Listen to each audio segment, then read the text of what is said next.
வணக்கம் அன்பு நண்பர்களே, இன்றைய ஆயுதெழுத்து நிகழ்ச்சிக்கு உங்கள் அனைவரும் அன்போடு வரவேற்கிறோம். பாலியல் வழக்கும் விதிவிலக்கு நீதியும் என்ற தலைப்பில் இன்றைய ஆயுதெழுத்து நிகழ்ச்சியில் விவாதிக்க இருக்கிறோம். ஏன் இந்த விவாதம்? ஒரு 4-5 நாட்களுக்கு முன்னால் ஹைதராபாத்தில் ஒரு பிரபலமான நடிகை, தேசிய விருது பெற்ற நடிகை ஸ்வேதா பாசு பிரசாத் என்ற நடிகை கைது செய்யப்படுகிறார். பாலியல் வழக்கில் கைது செய்யப்பட்டார். கைது செய்யப்பட்டதற்கு மிகப்பெரிய அதிர்ச்சி திரையுலகில் ஏற்பட்டது. நேற்று நடிகை குஷ்பு அவருடைய ட்விட்டரில் அவருடைய ட்விட்டர் பக்கத்தில் போடுகிறார், இந்த மாதிரி நடிகை இந்த மாதிரி விபச்சார வழக்கில் கைது செய்யப்படக்கூடிய பெண்களுடைய படங்கள் மட்டும் பெரிதாக போடப்படுகின்றன. அந்த விபச்சார வழக்கில் தொடர்புடைய ஆண்கள் ஏன் முன்னிறுத்தப்படுவதில்லை, அவர்கள் ஏன் கைது செய்யப்படுவதில்லை, சட்டம் பாரபட்சமாக இருக்கிறதா என்ற ஒரு கேள்வி எழுப்பியிருக்கிறார். அவர்களும் பாலியல் தொழில் நடத்துவது குற்றம் என்றால் ஆண்களும் கூட அந்த குற்றத்தில் பங்கு கொண்டவர்கள் தானே. பெண்களை மட்டும் கைது செய்யக்கூடியவர்கள், பெண்களை மட்டும் பிரபலமாக பத்திரிகையெல்லாம் போடக்கூடியவர்கள், அந்த வழக்கில் அந்த பாலியல் தொழிலில் சம்பந்தப்பட்ட ஆண்களை விட்டுவிப்பது ஏன்? இது ஆணாதிக்க சமுதாயத்துடைய பிரதிபலிப்பு தானே என்று மிக முக்கியமான கேள்வி எழுப்பியிருக்கிறார். அதற்கு அவருடைய ட்விட்டரில் கடுமையான வாத பிரதிவாதங்கள், ஆதரவு எதிர்ப்பும் நிறைய வந்திருக்கு. அதிகமான அளவுக்கு ஆதரவு காணப்பட்டது.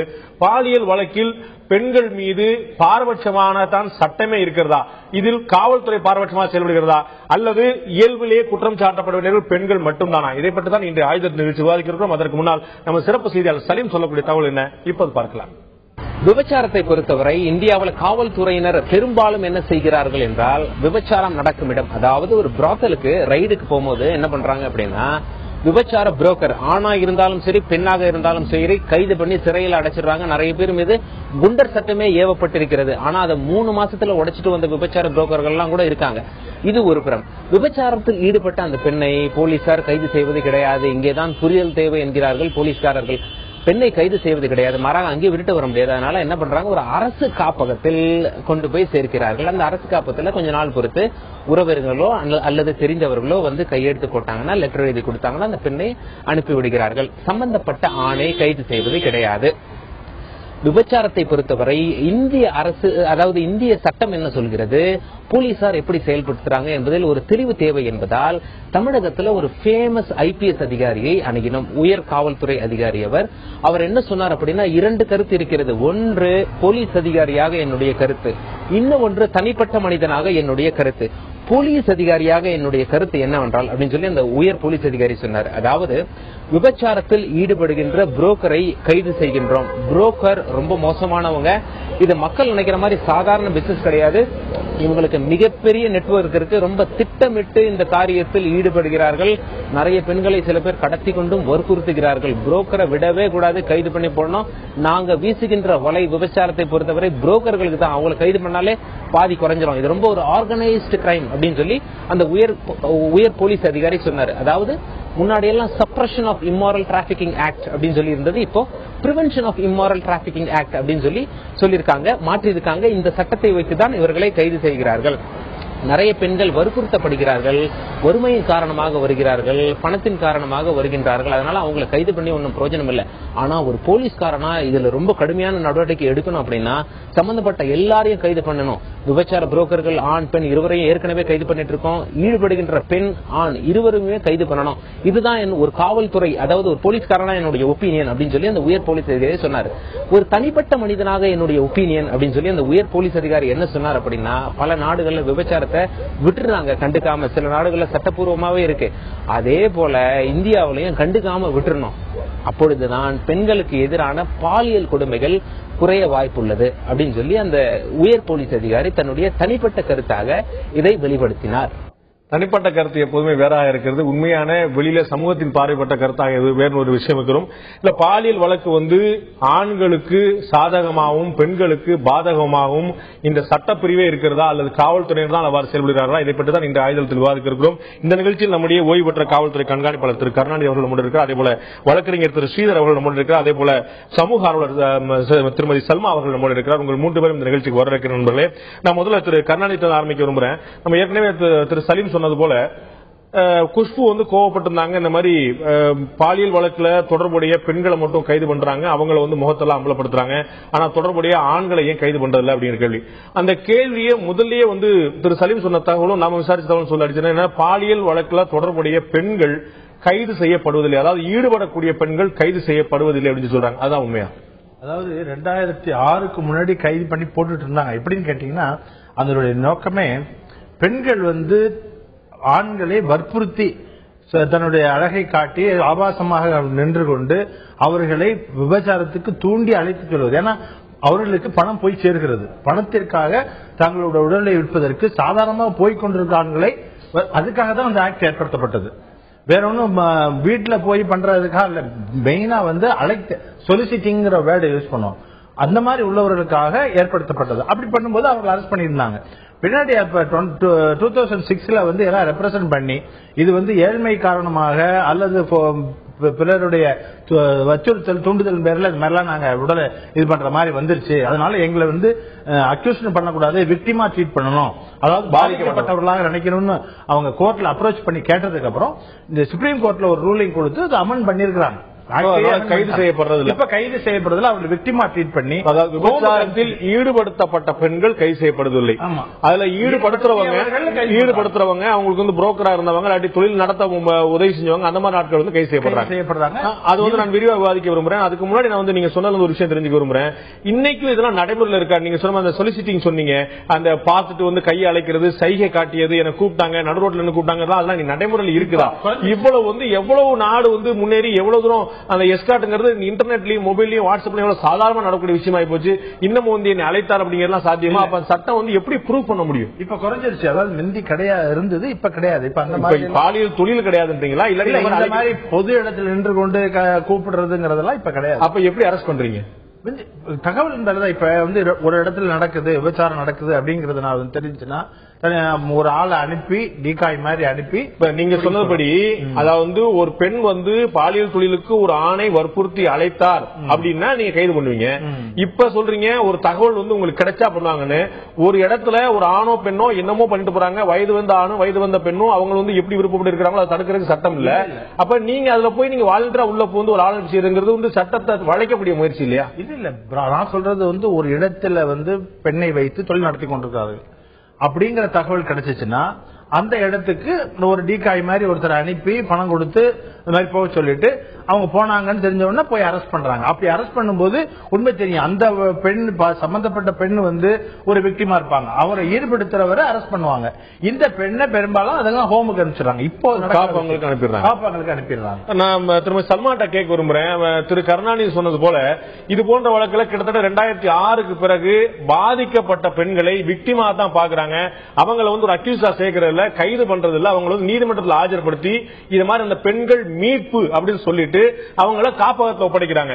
இதுதான் நடந்துட்டு இருக்கு. இப்ப கூட அந்த ஹைதராபாத்ல கைது செய்யப்பட்ட ஸ்வேதா பாசுங்கிறவங்க அவங்க நீதிமன்றத்தில் ஆஜர்படுத்தப்பட்டு காப்பகத்தில் அனுமதிக்கப்பட்டிருக்காங்க, சிறை வைக்கப்படல. அப்ப இந்த பிரச்சனையே இல்ல அப்படிங்கும் போது குஷ்புவுடைய கோபமும் பெண்ணியவாதிகளுடைய கோபமும் நியாயம் தானா? முதல்ல நம்ம பாலியல் தொழில் அப்படிங்கிற விஷயத்தை பத்தி பேச வேண்டியிருக்கு. ஏன்னா அது இப்போ ஒரு பெண் ஒரு சமூகத்துல தன்னுடைய உடம்பை விற்று தன்னுடைய வாழ்க்கையை கடத்துறதுக்கான ஒரு சமூகம், அப்படி ஒரு சமூகம் இருக்குதுன்னா முதல்ல நான் அந்த சமூகம் அவமானப்படணும், வெக்கப்படணும். அதான் முதல்ல நான் சொல்ல வேண்டிய விஷயம். முந்தா நேரத்துல இருந்து இந்த தொழில் ஆரம்பிச்சிருந்தா, முந்தா நேரத்துல இருந்து இந்த மாதிரி ஆரம்பிச்சிருந்தா சமூகம் இப்படி சீர்கட்டு இருக்கே சொல்லி கவலைப்படலாம். இது காலங்காலமா எங்ககிட்டே இருக்குதுன்னு சொல்லும் போது எப்பவுமே இருக்கு இந்த பிரச்சனை. அப்படிங்கும் போது நம்ம இன்னைக்கு சமூகத்துல இருக்கு. ஆனா அதாவது இன்னைக்கும் கூட அதாவது இது எப்பவுமே இருக்கக்கூடிய பிரச்சனை. அன்னில இருந்து இருந்ததுன்னா நம்ம அதை ஏத்துக்கலாம் அப்படின்னு அர்த்தமா? பழைய அந்த காலத்துல இருந்து இருக்கு அப்படின்னா அதை ஏத்துக்கலாம் அப்படின்னு அர்த்தம் கிடையாது. ஏத்துக்கணும் சமூகம் அப்படி இருக்குன்னு சொல்லும் போது சமூகம் எப்போதுமே முன்வைக்கிறேன் நான் அதான் அந்த சமூகம் அப்படிப்பட்ட ஒரு நிலையை ஒரு பெண்ணை வச்சிருக்கிறது தப்புன்னு நான் சொல்றேன். ரெண்டாவது இந்த நம்முடைய நாட்டை பொறுத்த அளவுக்கு விமன், அதாவது ஹியூமன் டிராபிக்ங்கிறது தொடர்ந்து அதிகமாக கொண்டிருக்கக்கூடிய ஒரு விஷயம். அதை பத்தி நம்ம எந்த அளவுக்கு அரசும் காவல்துறையும் முயற்சிகளை எடுக்கிறோம், எந்த அளவுக்கு அதை தடுக்கிறதுக்கான வேலைகள் இறங்கி இருக்கோம் அப்படின்னு பார்த்தோம்னா நிச்சயமா ரொம்ப வருத்தத்துக்குரிய ஒரு விஷயம் தான்.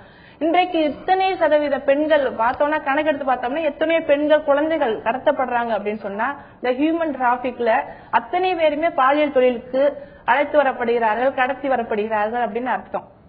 அவ்வளவு பேர் அந்த தொழில வலுக்கட்டாயமாக ஈடுபடுத்தப்படுறாங்க.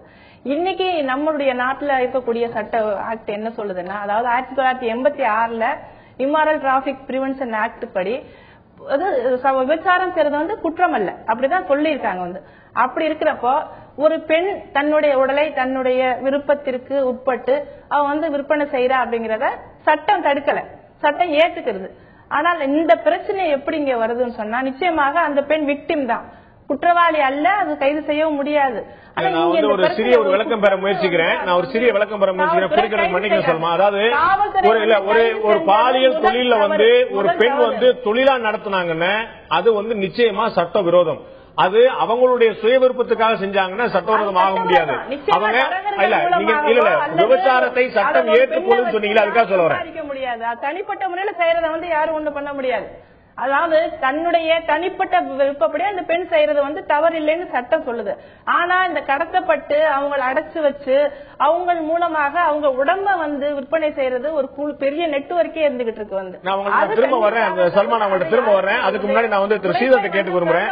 சல்மா சொல்லக்கூடிய கருத்து சரிதானா? வந்து அவங்க வந்து சட்ட ரீதி அப்படிதான், அதாவது ஒரு பெண் தானே விருப்பப்பட்டு பாலியல் தொழிலை தேர்ந்தெடுத்தால் அது சட்ட விரோதம் அல்லன்னு சொல்ல முடியுமா? அதாவது ஒரே ஒரு விஷயம் புரிஞ்சுக்கோங்க, இந்தியாவில் பொறுத்த வரைக்கும் prostitution is not legalized.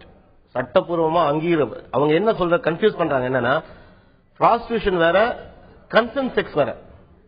Consent விருப்பப்பட்டு ஒரு ஆணும் பெண்ணும் இருக்கலாம், ஆனா அது வந்து தொழிலா பண்ணும்போது தான் ப்ராப்ளம் வருது.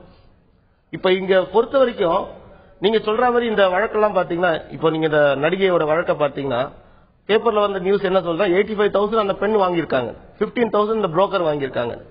சோ இதுதான் வந்து கேஸ். அவங்க அதை ஒத்துக்கிட்டு அதுக்கப்புறம் என்ன நடக்குது என்றால், அவங்க சொல்லிருக்கலாம் நான் பணம் வாங்கல, நான் விருப்பப்பட்டு தான் போனேன், இது எனக்கு அவங்களுக்கு இருக்கிற தனிப்பட்ட ஒரு என்ன சொல்லுவாங்க, இது விருப்பம் அப்படின்னு சொல்லி இருந்தாங்கன்னா பிரச்சனையே இருக்காது. இன்னைக்கு என்ன சொல்றாங்க, என் கூட யார் நான் இருந்தாங்க, நான் லிஸ்ட் கொடுக்குறேன், எந்தெந்த நடிகை நான் இருந்தாங்க, நான் அந்த லிஸ்ட் கொடுக்குறேன் அப்படின்னு சொல்லும் போதுதான் சமுதாயத்துல வந்து பாத்தீங்கன்னா இது ஒரு பெரிய ஒரு தாக்கத்தை ஏற்படுத்து. அப்ப என்ன ஈஸி மணின்ற ஒரு கான்செப்ட் வருது. ஈஸி, அதாவது லிபர்ட்டியை வந்து மிஸ்யூஸ் பண்றாங்க. என் கூட இதே மாதிரி ஈடுபட்ட நடிகர்கள் யார் யாருன்னு சொல்றேங்கிறதோ, இல்லாட்டி என்ன இப்படி பயன்படுத்திக்கிட்ட தொழிலதிபர்கள் யாரு, நடிகர்கள் யாரு, சமுதாய முக்கிய புள்ளிகள் யாரு சொல்றேங்கிறதோ, இது என்ன எப்படி பிளாக்மெயில் ஆகும்? 100% இது வந்து இப்போ அவர் வந்து இப்போ ஒரு பிளாக்மெயில் ஆகும். சல்மான், நீங்க பதில் சொல்ல விரும்புறேன். இல்ல இதுல பொறுத்த வரைக்கும் பிளாக்மெயில பொறுத்த வரைக்கும் எப்படின்னா, நான் உங்க பேரெல்லாம் சொல்லிடுவேன்னு சொன்னா எவ்வளவு பேர் பயந்து இருப்பாங்க. ஒரு ஆணுக்கு வந்து அவர் போவாரு, அவர் பேரை சொன்னா இது வந்து பிளாக்மெயிலிங் ஆயிடும். 100% பிளாக்மெயிலிங் தான். அந்தரங்கத்தில் ஈடுபடுவது. நீங்க வந்து இவன் சொல்றது உண்மையாடுமா, இந்த நடிகை சொல்றது உண்மையாடுமா நான் கேக்குறேன். ஒரு ஆண் வந்து இப்ப அவன் வந்து யார வேணாலும் சொல்லுவாங்க, இனி ஒரு அரசியல்வாதி தலைவர் பேரை சொல்லுவாங்க, இந்த கேஸ்ல சென்சிட்டிவ் ஆகிறதுக்கு, நாளைக்கு ஒரு நீதிபதி பேரை சொல்லுவாங்க, எல்லாத்தையும் ஒரு போலீஸ் ஆபீசர் பேரை சொல்லுவாங்க, யார் பேராலும் சொல்லுவாங்க, யார் வேணாலும் யூஸ் பண்ணுவாங்க. ஒரே ஒரு விஷயம் மட்டும் புரிஞ்சுக்கணும், அவங்க ஒரே ஒரு விஷயத்த சொல்லணும், வலுக்கட்டாயமாக என்னிடம் இவர்கள் எல்லாம் உடல் உறவு கொண்டார்கள் என்றால் அதுக்கு பேர்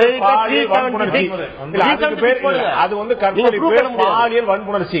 இது பாலியல் வன்புணர்ச்சி அல்ல. விருப்பப்பட்டு தானே போறாங்க அவங்க விருப்பப்பட்டு காசுப்பட்டு பணக்காரன் ஆகணும், எனக்கு சினிமா ரெஸ்டட் இன்ட்ரெஸ்ட் சொல்லுவாங்க. விருப்பப்பட்டு ஒரு காரியத்துக்காக போறாங்க, எனக்கு இந்த ஹீரோயின் ஆகணும், இல்ல இந்த ஒரு கேரக்டர் ரோல் கொடுக்கணும் அப்படின்னு சொல்லி தான் அவங்க விருப்பப்பட்டு போறாங்க. தவிர இதை மாட்டிக்கிட்ட பிறகு நான் இல்ல, நான் உத்தமி, நான் இதுல வந்து சல்மாவோட ரியாக்ஷன் வரும் முறை, இதுல சல்மாவோட ரியாக்ஷன் வரும் முறை. அதாவது நீங்க சொன்னீங்க குஷ்பு குரல் கொடுத்தாங்க, இந்த மாதிரி இதில் தொடர்புடைய ஆண்களும் வந்து அம்பலப்படுத்தப்பட வேண்டும் உங்களுடைய குரலா இருந்தது. அவர் திரு ஸ்ரீதர் சொல்றாரு, இப்படி ஆண்களுடைய பேரை அம்பலப்படுத்துன்னு சொல்றது ஒரு பிளாக் மெயில், ஒரு மிரட்டல் அப்படின்றாரு. 2 பேரும் வெளியில வரணும், எதுக்கு ஆகணும்? அதாவது வந்து 2 பேரும், அதாவது ஒரு இது சீட்டிங் நடந்ததுன்னா காவல்துறை என்ன செய்வாங்க, 2 பேரையும் கொண்டு வந்து முன் வைக்கணும், வந்து அமலப்படுத்தணும், 2 பேரும் அதை ஈடுபட்டாங்க அப்படின்னு சொல்லணும். வந்து ஈடுபட்டாங்க இவங்க வந்து கான்ஸ்பிரசி ஒன்னும் கிடையாது. இது வந்து இல்ல ஒரு அதாவது கான்ஸ்பிரசி கிடையாது. இவங்க வந்து நாட்டு தேச துரோகம் ஒன்னும் பண்ணல. இவங்க 2 பேரும் ஒன்னா சேர்ந்து ஒரு தேச துரோகம் பண்ணாங்க, 2 பேரும் ப்ராசிக்யூட் பண்ணணும். இவங்க பண்ணது இந்த மாதிரி பண்ணது ப்ராஸ்டிடியூஷன். அவர் எதுனா அவங்க அழக வச்சு பணம் சம்பாதிக்கணும், அழகுதான் மூலதனம். அவங்களுக்கு அது பணம் இல்லாம நான் இல்ல, எனக்கு வந்து இந்த ஒரு சினிமா சான்ஸ் தராது அப்படி ஏமாத்தி உடல் உறவு கொண்டான்னு சொல்ல கம்ப்ளைண்ட் கொடுங்க. அந்த பெண் விக்டிமா ட்ரீட் பண்ணக்கூடாது. என்ன பொறுத்த வரைக்கும் அந்த பெண் ஒரு விக்டிம் கிடையாது, அதாவது அவங்க வந்து ஒரு குற்றத்துக்கு உடந்தையா இருந்திருக்காங்க. இல்ல, ரொம்ப அழகான வார்த்தையை பயன்படுத்துறீங்க. குற்றத்துக்கு உடந்தையா அந்த பெண் இருந்தாங்கன்னு, அந்த பெண்ணுக்கு பணம் கொடுத்து பங்கு கொண்டவர் வந்து குற்றத்துக்கு உடந்தையா இல்லையா? அவர் இல்லையா? அவர் வந்து புரோக்கர், அதாவது வீடு புரோக்கர் இல்ல, புரோக்கர் கைதாவாருங்க, புரோக்கர் கைதாவாரு. நான் புரோக்கர் சொல்லல, அவங்களுக்கு 85,000 கொடுத்தாரு அவரு. அவர் வந்து இப்போ நான் ஒரே ஒரு சமூக சேவை வரும். அவர் வந்து பாருங்க இந்த பொறுத்த வரைக்கும் வந்து இட்ஸ் ப்ராடக்ட் மாதிரி தான். இப்ப நீங்க சொல்ற அந்த கன்சென்ட் வந்து ஒரு ப்ராடக்ட் மாதிரி வாங்கியிருக்காங்க. சல்மா காதுல விழுதாதெல்லாம். அதாவது இப்ப இவங்க சொல்றது வந்து காவல்துறை வந்து அவர் வெளிப்படுத்தவே இல்லை. நான் என்ன சொல்றேன்னா, யாருமே தரகு தொழில் பண்ணக்கூடாது. இந்திய சட்டப்படி அது குற்றம். ஒரு பெண்ணை வந்து வச்சு விபச்சார தொழில் ஈடுபடுத்துறது, அதன் மூலமா அவங்க சம்பாதிக்கிறது சட்டப்படி குற்றம். அத வந்து எங்கே அவங்க எல்லாம் எங்கே போயிட்டாங்க? அவங்களெல்லாம் விட்டுட்டு அந்த பெண்ணை மட்டும் குற்றவாளி மாதிரி பேப்பர்ல போட்டோ போட்டு அவங்களுடைய வாக்குமூலம் சில விஷயங்களை எடுத்து சொல்லி அந்த பெண்ணை வந்து அவமானப்படுத்துறதுக்கு யாருக்கு எந்த அதிகாரம் இல்ல அப்படிங்கறத சட்டப்படி அதுதான் உண்மை. அதுதான் செய்யணும்.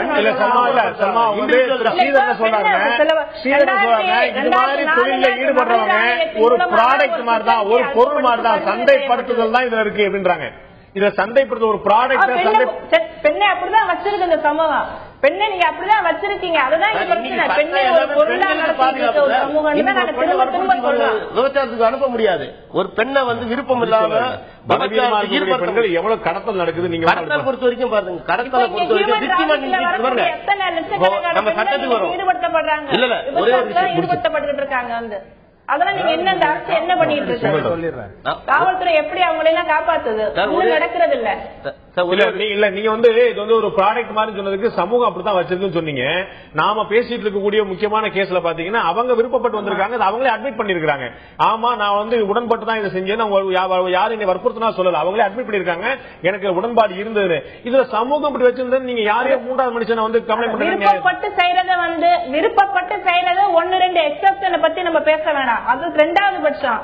ஆனா எத்தனை ஆயிரம் பெண்கள் வந்து ஹியூமன் டிராபிக் மூலமா விபச்சாரத்துல பலவந்தமாக அடைச்சு வைக்கப்பட்டு ஈடுபடுத்தப்படுறாங்க. அவங்களுடைய உழைப்பு எப்படி சுரண்டப்படுது, எத்தனை தரகர்கள் வந்து அதன் மூலமா வந்து கோடிக்கணக்கான ரூபாய் மிகப்பெரிய நெட்வொர்க் மூலமா சம்பாதிக்கிறாங்க, குழந்தைகள் எப்படி ஈடுபடுத்தப்படுறாங்க, இது எவ்வளவு விஷயங்கள் இருக்கு. இதை நான் 2 விதமா பிரிச்சு பார்க்க நினைக்கிறேன். கண்ணாடித்தை கேட்க விரும்புறேன். இல்ல அவங்க சொன்னது போல ஒண்ணு வந்து அவங்களா விருப்பப்பட்டு பண்றது அது வந்து எக்ஸப்ஷனல் கேஸ், விதிவிலக்குன்னு சொல்லி சொல்றாங்க. ஆனா வந்து கடத்தப்படுறது வலுக்கட்டாயமா அடைச்சு வச்சு இந்த மாதிரி வந்து கொடுக்கறதுங்கிறது வந்து அது கடத்தல் வழக்குல நிச்சயமாக சேரும். அதுல வந்து நம்ம வந்து இந்த மாதிரி பாலியல் வழக்கா மட்டும் தான் பதிவு செய்யப்படுங்கள. அது டிராபிக்ல ஒரிஜினலான பிரச்சனை வந்து 7 வருஷத்துக்கு மேல கூட தண்டனைக்குள்ளாகக்கூடிய விஷயங்களா இருக்கும். அது ரெண்டையும் எப்படி வித்தியாசப்படுத்தி பாப்பீங்க? இல்ல முதல்ல அவங்க சொல்றாங்க காவல்துறை பிரபலப்படுத்தி விட்டதுங்கிறாங்க. பிரபலப்படுத்தவில்லை, படுத்த வேண்டிய அவசியம் இல்லை, படுத்தக்கூடாது. ஆண்கள் வந்து பிரபலப்படுத்தி விட்டது. அதாவது அந்த பெண்ணை பத்தி மட்டும் ஆணை பத்தி வெளியே விடாம. உண்மைதானே? இல்ல பெண்ணை பத்தி காவல்துறை சொல்லவில்லை, இவர்களாவே வெளியே வந்திருக்க. காவல்துறையை போட்டாவை போட சொல்லுச்சு. நீங்க தான் வர்றீங்க பத்திரிகையில வந்து சொல்றீங்க, தகவல் சொல்றது யாரு? காவல்துறை தான் வந்து பிரசுக்கு வந்து எல்லாருக்கும் தகவல் சொல்றது யாரு? காவல்துறை தானே. நீங்க யாரும் சொன்னா பார்த்தாதா? அது வந்து கேட்டு வம்பு பண்ணி வாங்கியிருப்பாங்களே தவிர நிச்சயமாக காவல்துறை பப்ளிஷ் பண்றது இல்ல. காவல்துறை கைது பண்ணி கொண்டு போய் ஹோம்ல ஒப்படைச்சிருப்பாங்க. அது போகும்போது பத்திரிகைக்காரர்கள் வந்து அவங்களை நீட்டிக்கிட்டு யாரு என்ன டீடைல்ஸ் கேட்டிருந்தா எங்காவது சொல்லி இருந்திருக்கலாம். அப்படி சொல்ல வேண்டிய அவசியம் இல்லை, சொல்லக்கூடாது.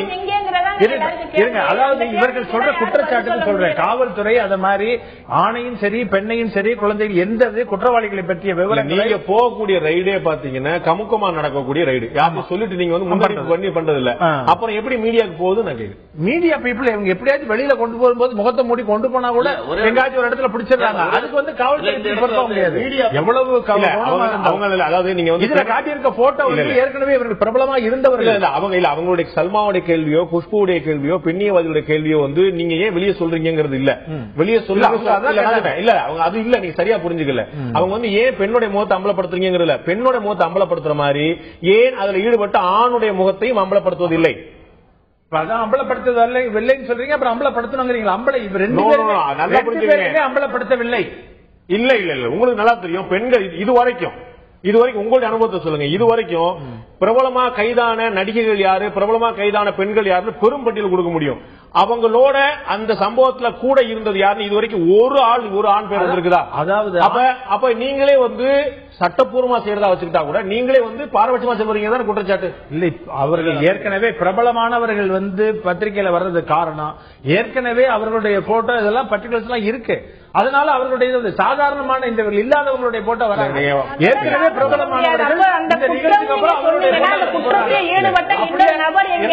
கைது பண்ணதுக்கு அப்புறம் இல்ல, நம்ம சிறிய இடைவெளி எடுக்க வேண்டியிருக்கு. நம்ம வந்து பிரபலமானவர்கள் மட்டும் இல்ல, சாதாரணமா கூட நம்ம வந்து பல இடங்கள்ல பாக்குறோம். முன்ன பின்ன முகம் தெரியாத கூட அழகிகள் கைது, பாலியல் தொழில் ஈடுபட்ட அழகிகள் கைதுங்கிற படத்தை நம்ம பாக்குறோம். அது வந்து எப்படி வருகிறது? அந்த பெண்களை வந்து அமலப்படுத்தக்கூடியவங்க ஏன் ஆண்களை அமலப்படுத்த பிரதானமான கேள்வி இருந்திருக்கிறது. இன்னொரு முக்கியமான விஷயம், இது போன்ற வழக்கில் கைது செய்யப்படக்கூடிய நடிகைகள், வழக்கு கொடுக்கப்படும் நடிகைகள் பின்னால் இந்த வழக்கிலிருந்து விடுபட்டு விடுகிறார்கள். கைது செய்யப்படுவது தப்பா அல்லது கைது செய்யப்படுவதற்கு ஒரு உள்நோக்கம் ஏதேனும் இருக்கிறதா நடிகைகளுடைய கைதுக்கு? ஆந்திராவில் ஒரு நடிகை பாலியல் வழக்கு தொடர்பாக கைது செய்யப்பட்ட போது அவரை மட்டும் கைது செய்து ஊடகங்களில் பெரிதுபடுத்துவது ஏன்? அவருடன் இருந்த ஆணை ஏன் விட்டுவிடுகிறது? இந்த ஆணாதிக்க சமுதாயம் பாலியல் வழக்கில் கூட பெண்களுக்கு பாரபட்சமாக செயல்படுகிறது என்ற கொந்தளிப்பை நடிகை குஷ்பு எழுப்ப அதற்கு ஆதரவாகவும் எதிராகவும் கருத்துக்கள் வெளியிருக்கின்றன. அதை பற்றி தான் இன்று ஆயுத நிகழ்ச்சி விவாதித்துக் கொண்டிருக்கிறோம். நிகழ்ச்சியின் இந்த பகுதியில் நம்முடைய நடிகை பாபிலோனா இணைகிறார். நான் உங்கள்கிட்ட வந்து இந்த விவாதத்தை நான் துவங்க விரும்புறேன். இந்த இடத்துல நடிகைகள் பாலியல் வழக்குல ஈடுபடுறதா குற்றச்சாட்டு வந்துகிட்டே இருக்குது. பல முறை பல நடிகைகள் தொடர்ந்து கைதாகிட்டே வரத பாக்குறோம். இப்ப கூட ஸ்வேதா பாசு பிரசாத் அப்படிங்கிறவங்க ஆந்திரால நடிகை வந்து கைதாயிருக்கிறாங்க. இந்த சமூகத்தில் கூடிய பலதரப்பட்ட பெண்களும் இந்த மாதிரி பாதிக்கப்படுறதோட அதே ஒரு தொடர்பாக தான் நடிகைகளும் பாதிக்கப்படுறாங்க நினைக்கிறீங்களா? இல்லாட்டி நடிகைகள் வற்புறுத்தலின் காரணமாக, ஏமாற்றத்தின் காரணமாக நடிக்க வாய்ப்பு சொல்லி ஏமாத்தி இந்த தொழில் ஈடுபடுத்தப்படுறதா நினைக்கிறீங்களா?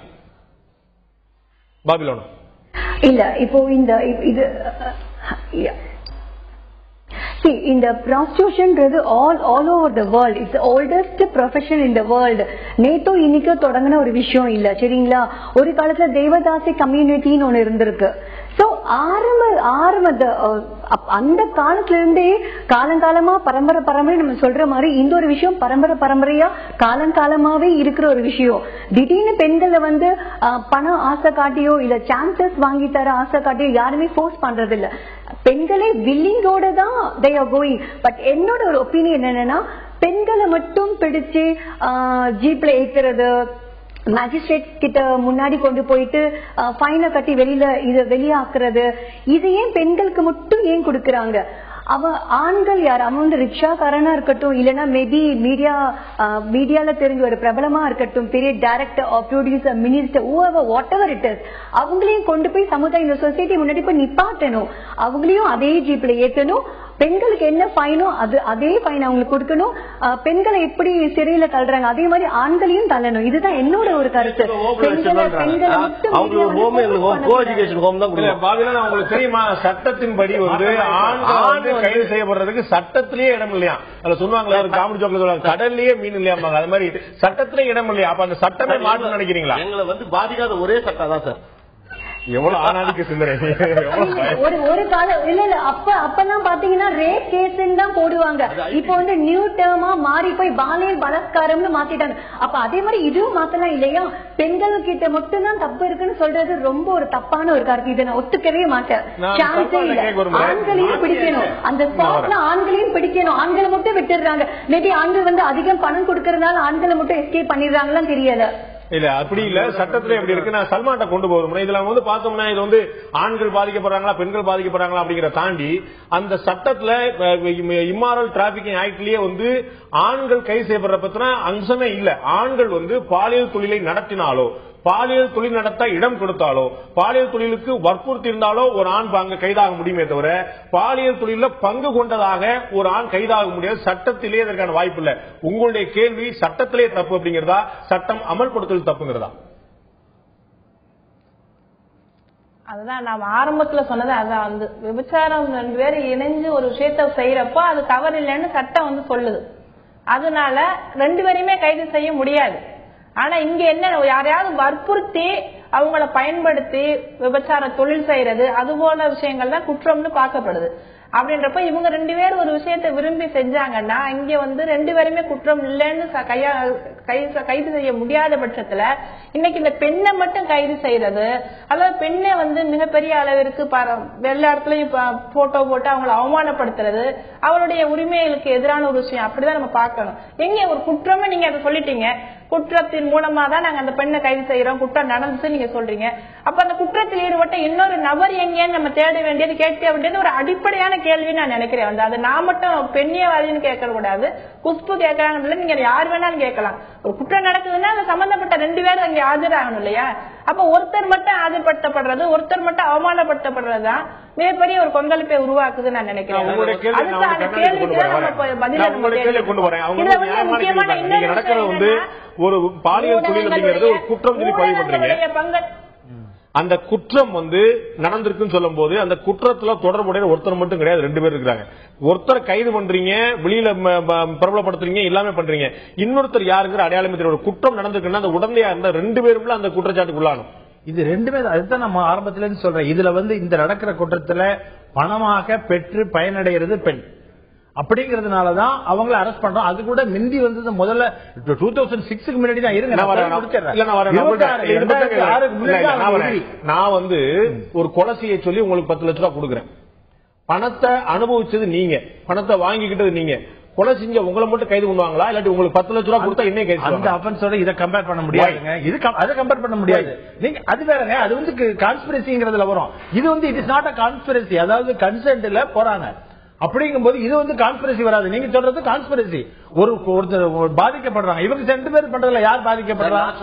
சமூகம் தான் பாதிக்கப்படுது. இல்ல சமூகம் பாதிக்கப்படுறது.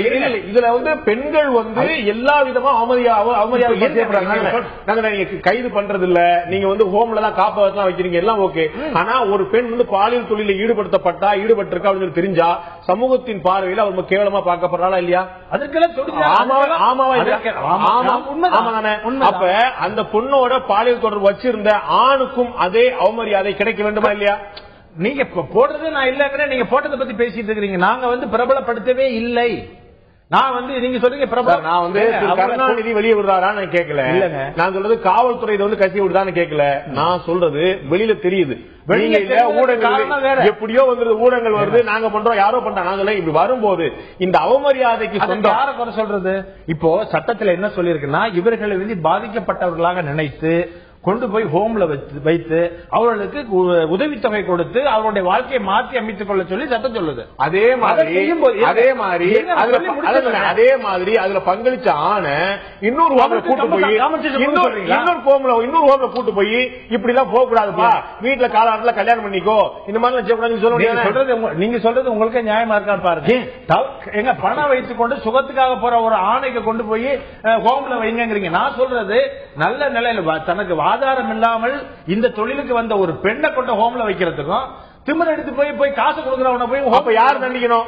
நீங்க பயன்படுத்த வார்த்தையை பாருங்க. திமிர் எடுத்த ஒரு ஆண் வந்து ஒரு பெண்ணை வந்து எக்ஸ்ப்ளாய்ட் பண்றாங்க, தண்டிக்கப்பட வேண்டியது ஆனா பெண்ணா? அந்த தண்டனை இதை பொறுத்த வரைக்கும் தன்னுடைய உடலை விற்று ஒரு தொழிலாக செய்கிற பெண் அப்படிங்கிற ஒரு இதற்கு தான் அந்த ஆக்ட் இருக்கு. சொலிசிட்டிங் ஃபார் ப்ராஸ்டிடியூஷன், ஒருத்தரை கூப்பிடுவதாக அப்படிங்கிற வாசகம் தான் அதுல இருக்கிறது. அதற்காகத்தான் நம்ம பண்றோம். இப்ப நம்ம சட்டத்துல என்ன மாற்றம் கொண்டாந்துட்டாங்கன்னு கேட்டீங்கன்னா, விக்டிமா எடுத்துங்க. இந்த பெண் ஆணையும் தவறா சொல்லல, பெண்ணையும் தவறா சொல்லல. பெண்ணுக்கு கொஞ்சம் அதிகமாகவே சொல்லி அவர்கள் இந்த சமூகத்தில் பாதிக்கப்பட்டவர்கள்.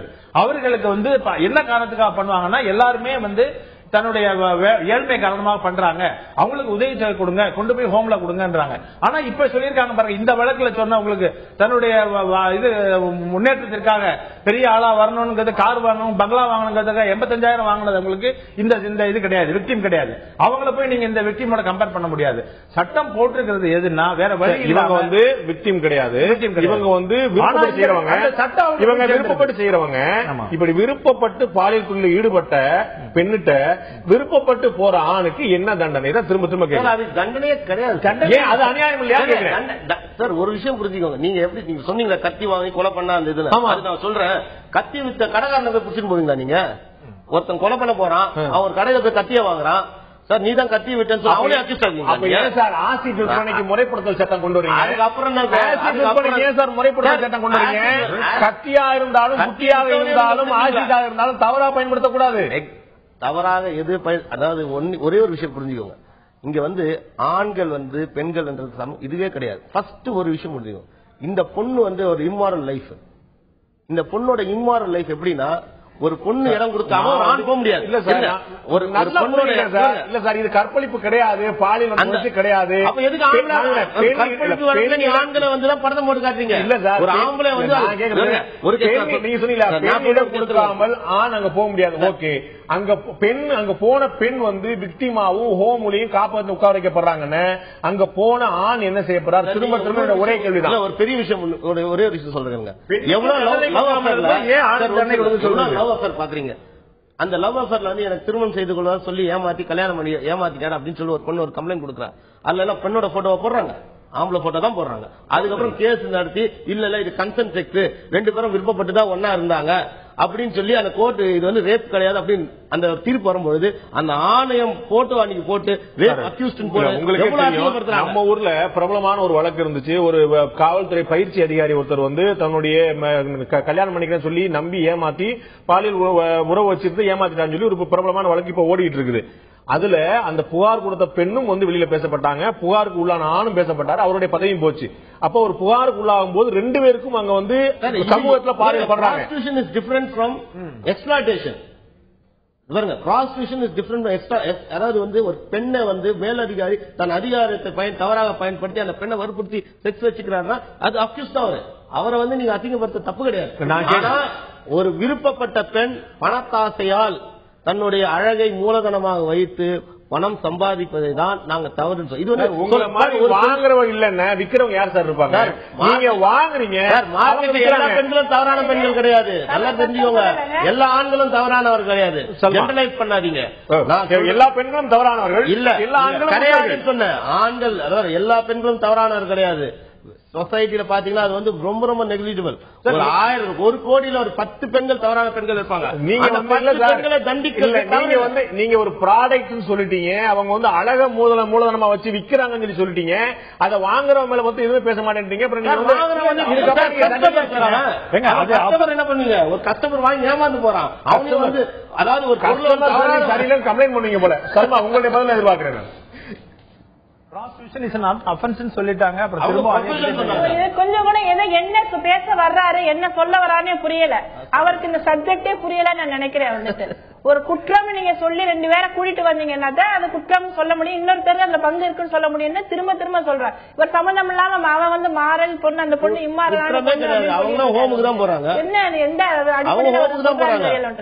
அவங்க இல்ல ஏன் அந்த பெண் மட்டும் அசிங்கப்படுத்தப்படணும்? அதுதான் இங்க கேள்வி.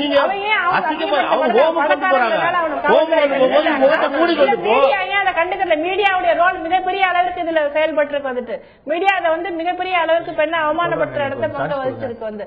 அப்ப இது போன்ற விஷயங்களுக்கு வந்துட்டு ஆண் செய்யறத வந்து ஏதோ அந்த பெண் வந்து வேணும்னே அவளை கூப்பிடுறா அப்படின்னா தன்னிட்ட பணத்தை வந்து யூஸ் பண்றது வந்து ஆண் தான். தன்னுடைய அதிகாரத்தை பயன்படுத்துறான் வந்து பெண்ணை வந்து விலை பேசுறான். அது குற்றம் நீங்க சொல்ல மாட்டீங்களா?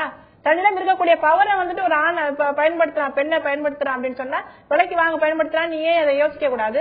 ஒரு பெண் மட்டும் தான் இன்னைக்கு குற்றவாளி மாதிரி அவளை அவமானப்படுத்திட்டு இருக்கீங்கன்னா நீங்க வந்து சட்டத்தின் பார்வையில் குற்றவாளி இல்லைன்னு சொல்லிட்டாலும் கூட அவங்க வந்து ஹோம் கலப்படம் சொல்லுவாங்க, சமுதாயம் பிரபலமானவர்கள் தான். நல்ல தெரியும், ஒரு நடிகை வந்து விபச்சார வழக்கில் கைது செய்யப்பட்டால் மட்டுமே அந்த போட்டோ வருது. மற்றபடி நீங்க மற்ற சாதாரண பாலியல் தொழில அப்பாவி பெண்கள் மாற்ற அந்த கேஸ்ல பாத்தீங்கன்னா அந்த பெண்களோட போட்டோ எதுவுமே வராது சார். இல்ல சார், அவங்க நான் நல்லா இந்த கேள்வி எனக்கு எப்படி புரிய வைக்கணும்னு தெரியல. நான் என்னுடைய முயற்சியை தோல்வி அடைஞ்சிட்டே தான் நினைக்கிறேன். நான் சொல்ல வருது பெண்களை வந்து ஏன் வெளியில கொண்டு வரீங்க முகத்தை அப்படிங்கிறது இல்ல கேள்வி. இது உங்களுக்கு தெரியாது. ஆண்களுடைய முகத்தை ஏன் கொண்டு வருவது இல்லை அதே போல அப்படிங்கறத கேள்வி. இது உங்களுக்கு தெரியாதா? நம்ம விளம்பரத்துல எதை போடுறோம்? எந்த கார் விளம்பரத்துக்கு கூட பெண்ணை தான் போடுறோம். எந்த விளம்பரம் தான் ஆண் சேவிங் கிரீம் கூட பெண்ணை போடுறீங்க. ஏன் போடுறீங்க? சேவிங் கிரீமுக்கு ஏங்க பெண்ணை போடுறீங்க? போட்டிருக்கான். சோப்புக்கு பெண்ணை போடுறீங்க. எல்லாத்துலயுமே பெண் தான் போடுறீங்க. பெண் ஒரு அட்ராக்ஷனா வச்சிருக்கீங்க. அதனால பிரஸ் பீப்புள் எடுத்து போட்டா போட்டாலும் அதுக்கே போலீஸை குறை சொல்றீங்க. போலீஸ் அழகியல் கைதுன்னு போடுற ஊடகத்தையும் சேர்த்தா நான் சொல்ல வர்றது வந்து நீங்க யார் அழகியல் சொல்லி எனக்கு தெரியல. நான் சொல்ல வரேன், காவல்துறை செய்தா, வக்கீல் செய்தா, மீடியா செய்தாங்கிறது இல்ல பிரச்சனை. இந்த சமூகத்தின் பார்வையே பெண்கள் மீது பெண்களும் ஆண்களும் ஒரே குற்றத்தில் ஈடுபடும் போது பெண்களை வந்து பாதிப்புக்குள்ளாவதும் ஆண்களை வந்து அவன் அப்படித்தான் இருப்பான், காசு கொடுத்து போறான் அப்படின்னு சொல்லவே இல்லை. அதாவது நான் என்ன சொல்றேன், இப்ப இத குற்றம்னே சொல்லல. இப்போ நம்ம அமெண்ட்மெண்ட்டுக்கு அப்புறம் இந்த லீகலைஸ் ஆகிடலாம். கிடையாது. அதாவது நீங்க சொல்றதுக்கு குற்றம் இல்லைன்னு சொன்னா இருங்க, நான் சொல்றதுக்கு இப்ப வந்து 309 அந்த சூசைட் வந்து முதல்ல அஃபென்ஸா இருந்தது. சார் நான் ஒரு கேள்வி பேசல பாருங்க, நிறுத்துறீங்கன்னா அது கஜாயிடும். சொல்லுங்க. 309 அஃபென்ஸா இருந்தது தற்கொலை. இப்ப அதை எடுத்துட்டாங்க. நான் கேக்குறேன், பாலியல் தொழிலில் ஈடுபடுவது இன்னைக்கு குற்றமாக இல்லைன்னு சொன்னா நீங்க ஏன் அங்க ரைடு போறீங்க? நீங்க ஏன் மேஜிஸ்ட்ரேட் முன்னாடி அவங்க ஆஜர்படுத்துறீங்க? ஒரு கேள்வி கேட்போம், ஒரு சீரியல் நம்ம கேட்போம். காவல்துறை இது வந்து ஒரு குற்றமாக பார்ப்பதில்லை, அவங்களுக்கு ஹோம்ல தான் காப்பாற்றலாம் அடைக்கணும்னு சொல்லுது. அப்படி என்றால் அவர்கள் ஏன் அந்த பெண்ணை ஜீப்ல அழைத்து செல்கிறார்கள், ஏன் மேஜிஸ்ட்ரேட் முன் ஆஜர்படுத்துகிறார்கள், ஏன் காப்பதற்கு அனுப்புகிறார்கள்? திரு கருணாநிதி கேட்கும் முறை ஓய்வு பெற்ற காவல்துறை கண்காணிப்பாளர். இதுல வந்து ஒரு முக்கியமான விஷயம் பார்த்தோம்னா நிறைய நடிகைகள் கைதாறாங்க. ஊடகங்கள்ல நீங்க எல்லாம் செய்தி கொடுக்கல, ஊடகங்களா பார்த்து பெண்கள் இழிவுபடுத்துறதுக்காக போட்டுறாங்க அந்த படங்கள் எல்லாம். அப்படி நிறைய நடிகர்கள் கைதாறாங்க. ஆனா இறுதியில அவர்கள் வழக்கிலிருந்து விடுதலை செய்யப்படுகிறார்கள். காவல்துறை ஒரு பிரபலமான ஆளை கைது செய்து அசிங்கப்படுத்தி நீங்க பப்ளிசிட்டி தேடிக்கணுங்கிறதா செய்றீங்களா, இல்ல நடக்காத ஒன்றை நடப்பதா காட்டுறீங்களா? எப்படி அவங்க விடுதலை ஆறாங்க? காவல்துறை ஒருத்தர் இந்த மாதிரி எல்லாம் கைது பண்ணி எல்லாம் பப்ளிசிட்டி தேட வேண்டியது இல்ல. நல்ல வழக்குகளை கண்டுபிடித்தால் வந்தா போதும். இவர்கள் என்னன்னா இந்த மாதிரி வழக்குகள் எல்லாம் நம்மளுடைய நீதிமுறைப்படி எல்லாமே சாட்சியை பேஸ் பண்ணி தான் நீதிமன்றத்தில் நிரூபிச்சாகணும். இப்ப இந்த வழக்குல யாரு போட்டிருப்பாங்க? ஒருவர் வந்து அவங்கள்ட்ட போய் தவறா உறவு கொண்டவரை வந்து நம்ம சாட்சியா போட்டிருப்போம்.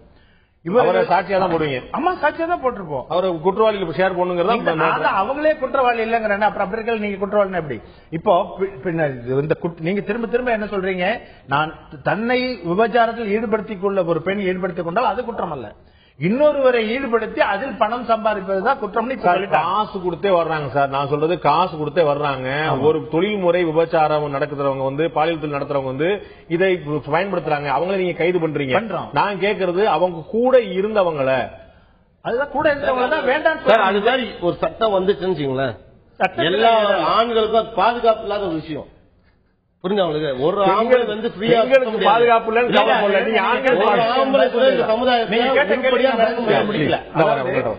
அதாவது இப்ப அப்படி இருக்கும்போது என்னன்னா நல்ல வசதி படைத்தவர்கள் அந்த விட்னஸை விலைக்கு வாங்குறது ஒன்னும் பெரிய காரியம் இல்ல. கொஞ்ச நாள் ஆகும்போது அவர்கிட்ட சொல்லி பணத்தை கொடுத்தோ அல்லது பெண்கிற முறையில போய் ரெக்வஸ்ட் பண்ணி கேட்டா என்னோட வாழ்க்கை பாதிக்கணும் கேட்டா என்ன பண்ணுவாங்க? கோர்ட்ல ஏறி சார் எல்லாம் வாசம் தான் சொல்லிட்டு இந்த பொண்ணு இல்ல சார் அப்படின்னுவாங்க. இல்ல என்ன கூப்பிடவே இல்ல, நான் சும்மா போலீஸ்காரங்க கேட்டாங்க கையெழுத்து போட்டேன்றாங்க. நீங்க கையங்களமா பிடிச்சாலும் சாட்சியாக மாறிடுவார்கள் நீதிமன்றத்தில். நான் பாபிலோனாட்ட கேட்க விரும்புறேன். திரு ஸ்ரீதர் வழக்கறிஞர் ஸ்ரீதர் சொல்றது போல இதுல வந்து இது மாதிரி சட்டத்தை கடுமையாக்கணும் அப்படின்னு பார்த்தா ஆண்களுக்கு எல்லாம் பாதுகாப்பே இல்லாம போயிரும். எல்லா பெண்களும் வந்து ஒரு குற்றச்சாட்டு கொடுத்தா ஒரு புகார் கொடுத்தா ஆண்களுக்கு ஒட்டுமொத்த பாதுகாப்பே இல்லாம போயிருன்றாங்க. இது வந்து லாஜிக்கலா இருக்கலாம் சொல்றதுக்கு ஒரு காரணம் கூட இருக்குது. இன்னைக்கு ஒரு பெண், நம்ம இவ்வளவு நேரம் பேசிட்டு இருக்கோம், பெண்கள் வந்து முழுக்க முழுக்க இந்த ஆணாதிக்க சமுதாயத்தினால பாதிக்கப்படுறாங்க. ஊடகங்கள், காவல்துறை, நீதித்துறை எல்லாமே வந்து பெண்கள் மேல போய் தாக்குதல் நடத்துன்னு சொல்லிட்டு ஒரு பெண் இன்னைக்கு யாராவது ஒரு ஆண் மீது இவர் வந்து என்னை பிசிக்கல் அட்வான்ஸ்மெண்ட் எடுக்க பார்த்தாரு, அவர் வந்து பாலியல் ரீதியா என்ன துன்புறுத்தினாரு, இல்லாட்டி என்னை விருப்பப்படி நெருக்குதல் கொடுத்தாருன்னு சொல்லி சொன்னா யாரு என்னன்னு கேள்வி கேட்காம கைது பண்ணக்கூடிய நிலைமை இன்னைக்கு இருக்குதா இல்லையா? அப்ப இது ஆணாதிக்க சமுதாயமா இருக்குதா இல்லாட்டி பெண்ணாதிக்க சமுதாயமா இருக்குதா? பாபிலோனா ஆக்சுவலா நீங்க அந்த ரெண்டு பேரும் சொல்றாங்க, அவங்க ரெண்டு பேரும் சொல்ற விஷயமே எனக்கு நிஜமாவே எனக்கு வந்து அவங்க அந்த மெசேஜ் எப்படி கன்வே பண்ணணும்னு நினைக்கிறாங்கன்னு எனக்கு புரியல. ஃபர்ஸ்ட் ஆஃப் ஆல் எனக்கு அந்த கான்செப்டே எனக்கு புரியல. பிகாஸ் இந்த கேள்வி என்னன்னா பெண்களை மட்டும் சொசைட்டில பப்ளிக்கா மீடியாவுக்கு கொண்டு வராங்க, தப்பு செஞ்சிருக்காங்கன்னு. அவங்க வந்து சாதாரணமா ஆளா இருக்கட்டும், மிகப்பெரிய ஃபேமஸ் டூவா இருக்கட்டும், ஆண்களை ஏன் கொண்டு வரல? அதுதான் என்னோட ஒரு குவெஸ்டின். ஆண்களையும் கொண்டு வரணும். சார் சொல்ற மாதிரி ஆண்களுக்கு வந்து பாதுகாப்பு இல்ல, சோ அப்படியெல்லாம் சொல்லிடுச்சு. நத்திங். என்ன பொறுத்த மட்டும் ஆண்களையும் கொண்டு வரணும். That's it. Society come to know. ஏன்னா அவங்க புரிஞ்சுக்கிறேன்னு அவங்களுக்கு ஃபேமிலி இருக்கு. சோ அதையும் தாண்டி பெண்களை ஏன் தேவையில்லாம இந்த மாதிரி விஷயத்துக்கு ஈடுபடுத்துறாங்க? Women and men equal status சொல்றாங்க. அப்படி இருக்கும் போது பெண்ணை மட்டும் அரெஸ்ட் பண்ணணும்ன்றது இது சுத்த முட்டாள்தனம். நான் இந்த ஒரு ஒப்பீனியன் நான் ஒத்துக்கவே மாட்டேன். ஆணையும் கொண்டு வரணும். அப்படி இல்லைன்னா பெட்டர் ரெண்டு பேரும் தப்பு செய்யறாங்களா அப்படியே விட்டுடணும். இது வந்து ஸ்பெஷலா ப்ராஸ்டியூட் விபச்சார வழக்கு அப்படின்னு கொண்டே வர வேணும். சட்டத்துல இருந்து பேசாம அதை வந்து தூக்கி போட்டுடலாம், அவங்க வந்து ரிமூவ் பண்ணிடலாம். இதுதான் நான் சொல்லுவேன். அமெரிக்கால இருக்காங்க லிவிங் டுகெதர் சொல்லுவாங்க. ஒரு பியூனிட்டிவ் அக்ரிமெண்ட் ஒன்னு போட்டு ஒரு ஃபார்ம் வச்சிட்டு நாங்க ரெண்டு பேரும் கன்சென்ட்டா தான் செக்ஸ், அதுதான் பாதுகாப்பா இருக்கும். ஏன்னா இல்லாட்டி பெட்டர் பாத்தீங்களா அந்த மாதிரி ஒரு அக்ரிமெண்ட் போட்டு வந்து இருக்கக்கூடாது. இந்த டிஸ்கஷனோட மோட்டிவ் என்ன இருக்குன்னா எந்த ஒரு பெண்களும் தவறான ஒரு தொழிலுக்கு போக கூடாது, பணத்தாசை பிடிச்சு. இதுதான் மெயினா இருக்கும். பெண்கள் ஒழுக்கமா இருக்கணும். அவங்கள்ட்ட போற ஆண்கள் எப்படினாலும் இருக்கலாம். நீங்க பெண்கள் ஒழுக்கமா இருந்தா ஆண்கள் ஏன் போறாங்க? தப்பு பண்ணாங்க.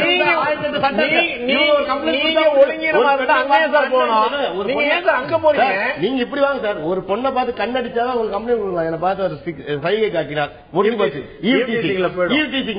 அவ்வளவு பாதுகாப்பா இவங்க இருக்கும் பொழுது இவங்க விபச்சார வழக்கு இவங்க விருப்பப்பட்டு போவாங்களா கூட? பெண்கள் ஒழுக்கமா இருந்தா அந்த பிரச்சனை வராது. பெண்கள் அவங்க விருப்பப்பட்ட தொழில் நடத்துறாங்கன்னு நீங்க எங்க போறீங்க? அவங்க விருப்பப்பட்ட தொழில் நடத்துற தப்பு இல்ல அப்படின்னா நீங்க தப்புன்னு சொல்லலாம். அவங்க விருப்பப்பட்டு நடத்துற தப்புன்னு சொல்லி நீங்க கைது நடவடிக்கை எடுத்து எல்லா விஷயங்களும் பண்ணும் போது இது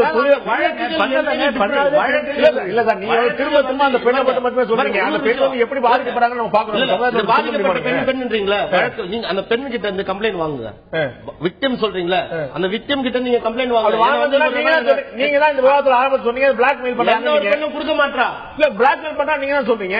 அவர் பேரை சொன்னா அப்படி கிடையாது. நல்லா தெரிஞ்சுக்கோங்க. அந்த பெண் கம்ப்ளைண்ட் நீங்க விக்டிமா ட்ரீட் பண்ண வேணாம். அந்த பொண்ணு என்ன சொல்லணும்? என்ன இவங்க எல்லாம் போர்ஸ் பண்ணாங்க அப்படின்னு சொல்லுங்க. சொல்லாது. ஏன்னா ஒரு பொண்ணு ஒருத்தன் போர்ஸ் பண்ணுவான். இங்க 100 பேர்கிட்ட போயிருக்காது. இது மெயினா இவங்க ஹோம்ல வைக்கிற காரணம் என்ன தெரியுமா? Medical checkup. நல்லா புரிஞ்சுக்கோங்க. இவங்களுக்கு தேவையான ஒரு மெடிக்கல் செக்அப். இது மாதிரி ஒரு ப்ராஸ்டிடியூஷன்ல இருந்து ஒரு எய்ட்ஸ் பேஷண்ட் ஆகி ஒரு பெண்ணை இந்த மாதிரி வெளியே விடும் பொழுது அவங்க சுதந்திரம் பேர்ல கிட்டத்தட்ட ஒரு 100-200 பேர்ல கோடிக்கணக்கான மக்களுக்கு கோடிக்கணக்கான குடும்பங்கள் நாசமா போகுது இந்த தொழில. இவங்க பாருங்க, இவங்க பண்ற தப்புக்கு உடனடியா நாங்க இல்லைன்னு சொல்லாதீங்க. குடும்ப ஆண்கள் இது மாதிரியான இடத்துக்கு போறது தப்பு இல்ல. குடும்ப பெண்கள் இப்படி ஆயிரது பெரிய சிக்கலா இருக்கு உங்களுக்கு இல்லையா? யாராவது ஒரு பெண் நோய் இருந்து அதனால ஆணுக்கு கொலைப்படுறீங்க, அந்த இடத்துக்கு போக கூடாதுன்னு நீங்க யோசிக்க மாட்டீங்க. அவங்க போய் நோய் கொலைப்படுறீங்க. போகாம இருக்குமே உங்களுக்கு சொல்ல முடியல, யோசிக்க முடியல. போகாம இருந்தாலும் நோய் வரதான் செய்யுது சார். நான் என்ன சொல்றேன்னா, இந்த பெண்களுக்கு பண ஆசை இருக்கு பாத்தீங்களா? இந்த நடிக்க, அதாவது எனக்கு சான்ஸ் கிடைக்கல, என்னோட அந்த லைஃப் லக்ஸரி லைஃப் அப்படின்னு ரெண்டு விதமான இருக்கு. ஒன்னு வயிற்று பழப்புக்காக இந்த தொழிலை பாக்குறாங்க, ஒன்னொரு லக்ஸரி லைஃப். இந்த ப்ராப்ளம் வர்றதே இந்த லக்ஸரி லைஃப்ல தான். சல்மா, உங்களுடைய பதில் எதிர்பார்க்க தள்ளப்பட்டு இருக்காங்க. அதை பத்தி எல்லாம் பேசாம என்னவோ சம்பந்தம்லாம் பேசிட்டு இருக்காரு அவரு. என்ன கேக்குறாங்கன்னு எப்படி வரலாம் பொது சப்ஜெக்ட் பேசணும்னு தெரியல. அதாவது இப்ப அவங்க கேட்கிற கேள்வி, பெண்கள் எல்லாரும் விபச்சாரத்தை தள்ளப்பட்டு எவ்வளவு பேர் கொடுமைப்படுத்தப்பட்டு இருக்காங்க, எவ்வளவு பேர் மிஸ்யூஸ் பண்ணப்படுறாங்க, எவ்வளவு பெண்கள் கடத்தப்பட்டு தொழில ஈடுபடுத்தப்படுறாங்க, அவங்களுடைய உழைப்பு சுரண்டப்படுது. அதெல்லாம் பத்தி பேசாம 1-2 பேர் தெரிஞ்சு பண்ணாங்க. அதை பத்தியே பேசிட்டு இருக்காரு. ஆண்கள் எல்லாமே யோகிக்கணுங்க, அது மட்டும் தப்பு இல்லைன்னு சொல்றதுல என்ன நியாயம் இருக்குது? கொஞ்சம் சென்ஸோட பேசணும். யாரும் சொல்றாங்க உங்களுக்கு தான் அதாவது ஒரே ஒரு விஷயம் சொல்றேன். பெண்கள் கடத்தப்படுவது விபச்சாரத்தில் ஈடுபட்டு இருங்க. ஒரே விஷயம் சொல்லுங்க மேடம், ஒரு நிமிஷம். நீங்க குடும்ப சூழ்நிலை அதெல்லாம் பேசக்கூடாது. நீங்களே சொன்னீங்க. பாருங்க, இப்ப இருக்க டிஸ்கஷனோட சப்ஜெக்ட் என்னன்னா கன்சல்ட் பண்ற சார், விருப்பப்பட்டு செய்யற தொழில். பாருங்க, நமக்கு இருக்க சப்ஜெக்ட் என்னன்னா, அதாவது ஒரே ஒரு விஷயம் புரிஞ்சுக்கோங்க. இங்க கடத்தப்பட பெண்கள், விபச்சாரத்தில் ஈடுபடும் பெண்கள், அந்த பெண்களை விபச்சாரம் ஈடுபடும் ஆண்கள், இந்த புரோக்கர்ஸ் எல்லாமே கண்டிப்பா கவர்மெண்ட் அரெஸ்ட் பண்றாங்க. ஆனா இந்த பெண்கள் பாதிக்கப்பட்ட பெண்கள் எதுவுமே கோர்ட்டுக்கு சாட்சி சொல்வதில்லை. கோர்ட்டுக்கு என்னை இவர் கடத்தினார்கள், எங்களை விபச்சாரம் ஈடுபடுத்தினார்கள் ஒரு பொண்ணு கூட சாட்சி சொல்றது இல்ல. அதனால இவங்க எல்லாம் தப்பிச்சு போறாங்க. மிகப்பெரிய ஒரு நெட்வொர்க்குங்க, ரவுடிகளால அது நடத்தப்படுது. அதை எல்லாத்தையும் கலைகிற பொறுப்பு அரசுக்கு இருக்குது, காவல்துறைக்கு இருக்கு. நாம சல்மாட்ட இறுதியா சுருக்கமா தெரிஞ்சுக்கிறோம். சல்மா, உங்கள்ட்ட என்னுடைய இறுதியான கேள்வி வைக்க விரும்புறேன். நாம ஆண்கள் ஆணாதிக்க சமுதாயமா இருக்கு, சட்டமே ஆண்களுக்கு சாதகமாகவும் பெண்களுக்கு பாதகமாக இருக்கு. குறிப்பிட்ட இந்த வழக்கில் நம்ம சொல்றோம். உங்களுக்கு தெரியும், ஒரு ஆண் மீது ஒரு பெண் வரதட்சணை புகார் கொடுத்தால் அந்த குடும்பமே சிறை செல்ல நேர்கிறது. ஒரு ஆண் மீது ஒரு பெண் பாலியல் வன்புணர்ச்சிக்கான முயற்சி செஞ்சதாக புகார் கொடுத்தால் அந்த குடும்பமே நடுத்தருக்கு வந்துவிடுகிறது. அப்படி பெண்களுக்கு சாதகமாக சில சட்டங்களும் ஆண்களுக்கு சாதகமாக சில சட்டங்கள் இருப்பதா பார்ப்பீங்களா? இல்லாட்டி ஒட்டுமொத்தமா எல்லா சட்டமுமே பெண்களுக்கு பாதமாக தான் இருப்பா நினைப்பீங்களா? சல்மா, உங்களுடைய சுருக்கமான கருத்து. ஒரு நிமிஷம். நான் என்ன சொல்றேன்னா, இன்னைக்கு வரைக்கும் எதுக்காக ஒவ்வொரு வருஷமும் புதுசா பெண்களை பாதுகாக்கிறதுக்காக அரசு சட்டம் இயற்றி கொண்டிருக்கிறது அப்படிங்கறத கொஞ்சம் யோசிச்சு பாத்தீங்கன்னா, எத்தனை சதவீதம் பெண்களுக்கு எதிரான குற்றங்கள் நடந்து கொண்டிருக்கிறது. அதன் அடிப்படையில் தான் சட்டங்கள் தேவைப்படுதுன்னு இப்ப செயல்படுத்திக்கிட்டு இருக்காங்க, இயற்றப்படுகிறது. அப்படின்றப்போ ஒரு அதாவது வரதட்சணையினால டெல்லியில மட்டும் வருஷத்துக்கு 7000 பெண்கள் கொலை செய்யப்படுறாங்க, எரிச்சு கொலை செய்யப்படுறாங்க. அப்படிங்கிறப்போ எத்தனை பெண்களுக்கு எதிரான வன்முறை நடந்துகிட்டு இருக்கு, பாலியல் பலாத்காரம் நடந்துகிட்டு இருக்குங்கிறப்போ ஒரு சில பெண்கள் அந்த சட்டத்தை தவறாக பயன்படுத்தும் பொழுது அதை நம்ம வந்து பொருட்படுத்தணுங்கிற அதுக்கு நிச்சயமாக அதை தனிப்பட்ட முறையில காவல்துறை சரியான அளவிற்கு விசாரணை மேற்கொண்டு அதை தவறு என்று கண்டுகொள்ள முடியும், அதை நிரூபிக்க முடியும். ஆனா அதற்காக அந்த சட்டங்கள் எல்லாமே வந்து தவறு, தேவையில்லை, பெண்கள் எல்லாமே மோசமா தான் கம்ப்ளைண்ட் கொடுக்க வருவாங்க அப்படின்னு சொன்னா அதை நம்ம ஏத்துக்கவே முடியாது. வந்துட்டு இத்தனை லட்சம் பேர் சட்டம் தேவைப்படுது. ரெண்டு பேரும் பாபிலோனா சொல்றதுதான், சல்மா சொல்றதுதான். ஒண்ணு 2 பேரையும் தண்டிங்க, 2 பேரையும் சேர்க்காதீங்க. சார் இன்னைக்கு வரைக்கும் சொல்றேன் சார். நானு திரும்ப சொல்றாங்க பெண்களுக்கு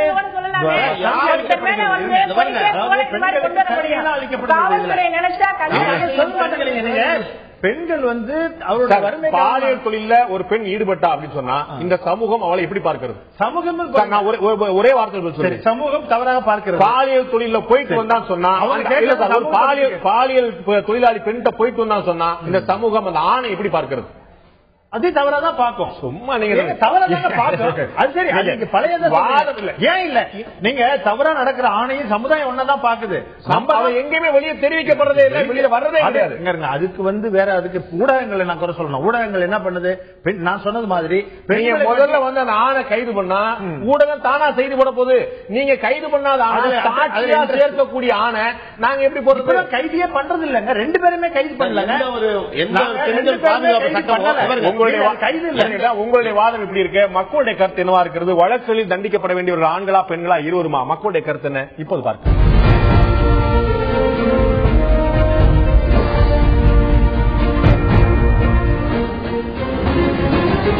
பாலியல் வழக்குகளில் தண்டிக்கப்பட வேண்டியவர்கள் ஆண்களே என்று 15% மக்களும், பெண்களே என்று 25% மக்களும், இருவரும் தண்டிக்கப்பட வேண்டும் என்று 60% மக்களும் தெரிவித்திருக்கிறார்கள்.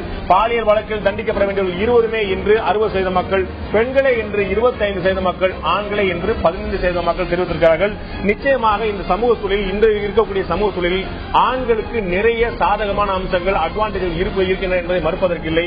பிரதமர் நரேந்திர மோடி கூட அவருடைய சுதந்திர தின உரையில் பெண்களை எங்கு செல்கிறாய், எங்கு யாரிடம் பேசுகிறாய் என்று கேட்கக்கூடிய இந்த சமூகம், இந்த குடும்பம் ஆண்களை, ஆண் மக்களை, பசங்களை, மகன்களை இது போன்ற கேள்வி எழுப்புவதில்லை. நிச்சயமாக அப்படி ஆண்களின் கேள்வி எழுப்பினால் இந்த குற்றங்கள் குறையும் என்பது பிரதமர் நரேந்திர மோடியோட கருத்தா இருந்தது. நான் பொதுமக்களாகி உங்களுடைய கருத்தோடு உடம்பட விரும்புகிறேன். இருவருமே தண்டிக்கப்பட வேண்டியது அப்படிங்கிறதுதான். இந்த குற்றமாக கருதப்பட்டால் இருவருமே தண்டிக்கப்பட வேண்டும், குற்றமாக கருதப்படாவிட்டால் இருவருமே விடுவிக்கப்பட வேண்டும். அதுதான் உங்களுடைய கருத்து. அந்த கருத்தை நானும் ஏற்கிறேன். இந்த நிகழ்ச்சியில் கலந்து கொண்ட கருத்து இந்த விருந்தினர்கள் 4 பேருக்கும் நன்றி. பார்த்த உங்களுக்கும் நன்றி நண்பர்களே.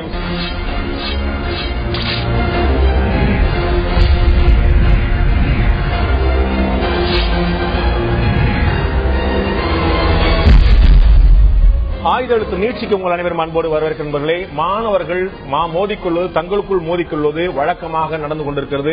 அதிகமாகவே சமீப காலமாக நடந்து கொண்டிருக்கிறது. சமீபத்தில் சென்னை மாநில கல்லூரி மாணவர்கள் தங்களுக்குள் மோதிக்கொண்டு பயங்கரமான ஆயுதங்கள், அருவாள், கத்தி போன்ற பயங்கரமான ஆயுதங்களை எடுத்துக்கொண்டு மாறி மாறி தாக்கி அவர்கள் காயம்பட்ட காட்சிகளை பார்க்கும் போது நெஞ்சம் பதறுகிறது. இப்படி தொழில்முறை வன்முறையாளர்கள், கூலிப்படைகள் கூட செய்ய மாட்டார்கள். அப்படிப்பட்ட ஒரு காரியத்தை மாணவர் சமுதாயமாக செய்து கொண்டிருக்கிறது என்று மிகப்பெரிய கேள்வி எழுகிறது. இதை தடுப்பதற்கு ஏன் பெற்றோர் எந்த நடவடிக்கையும் எடுப்பதில்லை? இதை தடுப்பதற்கு ஏன் கல்லூரி நிர்வாகங்கள் எதுவுமே செய்வதில்லை? இதில் அதிகமான குற்றச்சாட்டு மாணவர்கள் தவறு செய்கிறார்கள் என்று வந்தால் இந்த மாணவர்கள் தவறு செய்யாமல் தடுக்க வேண்டிய பொறுப்பு அதிகமாக பெற்றோர்களுக்கு இருக்கிறதா, கல்லூரிக்கு இருக்கிறதா? இதை பற்றி தான் இந்த ஆயுத நீட்சியில் விவாதிக்கிறோம். ஆயுத நீட்சியில் மாணவர்களுடைய வன்முறை காரணம் பெற்றோரா அல்லது கல்லூரி நிர்வாகங்களா? இதை பற்றி தான் ஆயுத நீட்சியில் விவாதிக்கிறோம். இந்த நிகழ்ச்சி நம்முடைய ஓய்வு பெற்ற காவல்துறை கண்காணிப்பாளர் திரு கருணாநிதி அவர்கள் இணைந்திருக்கிறார். அதே போல மாணவர் சமுதாயத்தை சேர்ந்த திரு மூக்கே அவர்கள் இணைந்திருக்கிறார். மூக்கே ஆரம்பிக்க விரும்புறேன். பாக்குறதுக்கு நீங்க வந்து ஒரு நடிகர் தனுஷ் மாதிரி ஒரு மெல்லிய தேகம் வச்சிருக்கீங்க. உங்களுக்காக சேர் எல்லாம் ஹைட் பண்ணாங்க எங்களுடைய டைரக்டர் வந்து. ஆனா உங்களை போன்று இருக்கக்கூடிய இளைஞர்கள் நடிகர் தனுஷுடைய படத்திலையும் சரி, நேர்லையும் பார்க்கும்போது சரி, ஆள் பாக்குறதுக்கு வந்து ரொம்ப எலும்பா துரும்பா இருந்தாலும் ஒவ்வொருத்தர் கையிலையும் இருக்கக்கூடிய கத்திகளையும் அருவாளையும் பார்க்கும்போது ஒரு அதிர்ச்சி வருது. மாணவர்கள் படிக்க போறதை விட்டுப்பட்டு இப்படி வந்து அடிக்க கிளம்பினீங்கன்னா எங்க போய் முடியும்? எதனால் இது ஏற்படுகிறது? இது பாத்தீங்கன்னா நீங்க கேட்ட கேள்வி வந்து எனக்கு ரொம்ப அழகாவே புரியுது. ஆரம்பத்திலயும் ஒரு பள்ளியிலயும் சரி, ஒரு கல்லூரியும் சரி, அடிப்படை கட்டமைப்பு கரெக்டான முறையில செஞ்சு கொடுக்கணும் அப்படிங்கிற பட்சத்துல ஒரு மாணவன் வந்து தனக்கான ஒரு எதிர்பார்ப்புகள் அதிகத்தோட இங்க உள்ளக்க வர்றான். ஒரு மாணவன் உள்ளக்க வரும்போது ஒரு எதிர்பார்ப்பு, அதாவது பெற்றவங்க அதிகமான எதிர்பார்ப்பு கொடுத்திருப்பாங்க. தனக்கு ஒரு சிறந்த இடத்துல இருக்க போறேன் அப்படிங்கிற ஒரு எதிர்பார்ப்பு இருக்கும். இப்படி எதிர்பார்ப்போட ஒரு உள்ள வர ஒரு இடத்துல அதுக்கான ஒரு சரியான கட்டமைப்பு வசதிகள் பண்ணி கொடுக்குறாங்கன்னா அப்படின்னா கல்லூரி நிர்வாகமோ இல்ல பள்ளி நிர்வாகமோ. உங்களுடைய காலேஜ்ல வந்து லெபரட்டரி இல்ல அப்படிங்கறனால நீங்க அருவாள் எடுப்பீங்க. உங்களுடைய காலேஜுக்கு ப்ரொஃபசர் 2 மணி நேரம் லேட்டா வராருன்னா கத்தி எடுத்துருவீங்க. அப்படியா? இல்ல, அப்படி கிடையாது. நான் என்ன சொல்றேன்னா ஒரு தனக்கான ஒரு ஷிஃப்ட் பேஸ், அதாவது 2012 வந்து ஷிஃப்ட் பேஸ் முறை வந்து நம்ம கொண்டு வந்தாங்க கவர்மெண்ட். எப்போ வந்து ஒரு பகுதி நேர வகுப்பா வந்து இங்க பிரிச்சாங்களோ ஆசிரியருக்கும் மாணவருக்கும் ஒரு பேச்சுவார்த்தை அந்த விவாதம் வந்து குறைஞ்சிருச்சு, ஒரு இடைவெளி குறைஞ்சிருச்சு. அந்த இடைவெளியும் ஒரு கலாச்சார நிகழ்வுகள், ஒரு கல்ச்சரல் ப்ரோக்ராம் காலேஜில் நடத்துவாங்க. இந்த மாதிரி நிறைய நிகழ்ச்சிகள் நடத்துறாங்க. ஒரு ஸ்பேஸ் வந்து எல்லாமே சுத்தமா இல்லாம போயிருச்சு. அப்படி கல்ச்சுரல் ப்ரோக்ராம் நடத்தினா அந்த காலேஜ் பசங்க அடிச்சு போடுறீங்க. நீங்க வெளி காலேஜ் பையன் வந்தா அவன் 2 விசில் அடிச்சான்னு சொல்லி அவனே அடிச்சு போடுறீங்க. இல்ல, எப்போ வந்து ஆசிரியருக்கும் மாணவருக்கும் இடைவெளி குறைஞ்சிச்சு அப்படிங்கிற பட்சத்துல ஒரு ஆசிரியர் கண்டிக்கிற இடத்துல, அதான் மாதா பிதா குருன்னு பெய்யும் சொல்லுவாங்க. சோ மாதா பிதா வந்து பெற்றவங்க வந்து அவங்க வந்து குரு பாத்துக்கிறாங்க அப்படின்னு சொல்லிட்டு பல்கலைக்கழகத்துக்கோ இல்ல கல்லூரிக்கோ அனுப்புறாங்க. சோ நடக்கிற இடத்துல இங்க காலேஜுக்குள்ள இந்த மாதிரி நடக்குது அப்படின்னு நீங்க சொல்றீங்கன்னா, இங்க வந்து மாணவர்களுக்கும் ஒரு ஆசிரியருக்கும் ஒரு சுமூக நிலை இருக்கும் பட்சத்துல அந்த மாதிரி நிகழ்வுகள் நடக்குதா? நடக்காது. நாங்க என்ன சொல்றோம், ஆசிரியர்கள் என்ன செய்யணும்? உங்களை ஆசிரியர் என்ன சொல்லணும், எங்களை வந்து சரியான முறையில வழி நடத்தணும், எங்களுக்கு சரியான ஒரு கட்டமைப்பு வசதிகள் ஏற்படுத்தி கொடுத்து நாங்க எப்படி கல்வி கற்கணும் அப்படிங்கிற ஒரு பட்சத்தில் நடைமுறை உண்மையில தான் பேசுறீங்களா இல்லாட்டி ஒரு கனவுலத்துல இருக்கீங்களான்னு தெரியல. ஒரு பேராசிரியர் வந்து பாடம் நடத்தினா பின்னாடி இருந்து ராக்கெட் விடக்கூடியது, நம்ம வந்து சத்தம் போட்டு பேசுறது, பாதி நேரம் வகுப்புல இல்லாம இருக்கிறது, ஒரே ஒரு தாளையும் ஒரே ஒரு 40 பக்கம் நோட்டையும் எடுத்து கிளாஸுக்கு போறதெல்லாம் இன்னைக்கு நடைமுறையில வந்துட்ட நிலைமையில நீங்க என்னமோ பக்கம் பக்கமா சோடாப்பட்டி கண்ணாடி போட்டு தலையை வந்து படிய வாரி இருக்கக்கூடிய அந்த பையன் வந்து எழுதிட்டு இருக்க மாதிரி சொல்றீங்க. நடைமுறையில் இருக்குதா என்ன? இதெல்லாம் இல்ல, எத்தனை கல்லூரியில் அந்த மாதிரி இருக்குன்னு சொல்லுங்க பாக்கலாம். ஒரு பேப்பர்ல எடுத்துட்டு போய் எழுதுறதோ இல்ல நோட்டு கொண்டு போய் எடுத்து எழுதுறதோ சொல்லுங்க. ஒரு கல்லூரியிலயோ இல்ல பள்ளியிலயோ மூட்டை மூட்டையா இப்போ சுமந்துட்டு போய்கிட்டு இருக்காங்க. எல்கேஜி யூகேஜி சுமக்குறான். அந்த 12ஆம் வகுப்போட முடிச்சிருக்கீங்களே, காலேஜ் வந்த பண்ணா நீங்க இவ்வளவு பண்றீங்க. பள்ளிக்கூடங்கள்ல இன்னைக்கு வரைக்கும் யாரும் இவ்வளவு வன்முறையில் ஈடுபடுற மாதிரி வரலாறுல ஒரே ஒரு கத்திக்குத்து சம்பவம் டீச்சர், அதை தவிர வந்து இது வரைக்கும் நடக்கல. கல்லூரிகள்ல நீங்க ஆசிரியர்கள் அடிக்கிறது இல்ல, உங்களுடைய கோபம் ஆசிரியர் மீது அந்த பக்கம் போயிருக்கணும். நல்லவேளை நீங்க அந்த பக்கம் போல. மாணவர்களே அடிச்சிடும் போது உங்களோட மனசுல வன்முறை கலாச்சாரம், ஒரு ஹீரோயிசம், அருவாள் எடுத்தா நான் பெரிய தாதா, நான் வந்து பெரிய ஸ்டார், அவன் ஏரியால நம்மளுடைய பொண்ணு பார்க்கும், அந்த பிகர் பார்க்கணும், உங்களுக்கு ஹீரோயிசம் காட்டிக்கிறா நீங்க செய்றீங்க அப்படின்னு சொல்றேன். அப்படி இல்ல, ஹீரோயிசம் அதாவது வந்து இது மீடியா பொறுப்புன்னு ஒரு பொறுப்பு இருக்கு. ஒரு கல்லூரி நிர்வாகமோ ஒரு அரசும் ஒரு பொறுப்பை எடுத்துக்கிட்டு தாய்மை முறையில இருந்து எங்களை வழிநடத்த வேண்டிய இடத்துல இருந்து அவங்க பாத்துக்கணும். கல்லூரி நிர்வாகமும் சரி அரசும் சரி எங்களை படிக்க வைக்கணும் அப்படிங்கறக்காண்டி பண்றாங்க, நாங்க இல்லைன்னு சொல்லல. ஆனா படிக்கிற இடத்துல எங்களுக்கான உரிமைகளும் கடமைகளும் சரியான முறையில் அவங்க செஞ்சு கொடுக்கறாங்கன்னா கிடையாது. பஸ் ரூட்ல வர்றேன், 17A வர்றேன், 12B வர்றேன் அடிச்சுக்கிட்டா இது கல்லூரி நிர்வாகம் என்ன சார் செய்ய முடியும்?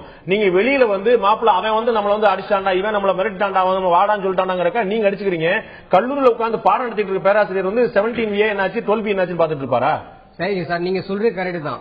கல்லூரிக்குள்ளேயே இந்த ஒரு சுமூக நிலை இல்ல அப்படிங்கிற பட்சத்துல ஒரு கலாச்சார ப்ரோக்ராம் நடத்தல, எதுவுமே நடத்தல, சுமூக நிலை இல்ல, ஆசிரியருக்கும் மாணவருக்கும் உள்ள ஒரு சுமூக நிலை அப்படி இருக்கும் பட்சத்துல வெளியே வர்ற மாணவர்கள் ஷிஃப்ட் பேஸ் எப்ப கொண்டு வந்தா ஒரு காலையில 10 மணிக்கு உள்ள வர ஒரு ஸ்டூடெண்ட் வந்து 1 மணி நேரம் கிளாஸ் உள்ள இருக்கான், அதுக்கப்புறம் வெளியே போயிடறாங்க. அடுத்த ஷிஃப்ட் அதே ஆசிரியர் வந்து எடுக்க வேண்டிய நிலைமை இருக்கு. சோ ஆசிரியர் வந்து அங்கேயேதான் இருக்காரு, மாணவன் வெளியே போறான். சோ 4 மணி வரைக்கும் ஒரு 5 மணி வரைக்கும் மாணவன் வந்து கல்லூரிக்குள்ள இருக்கிற காலம் போய் வெளியில போய் சுத்துற நிலைமையும் வருது.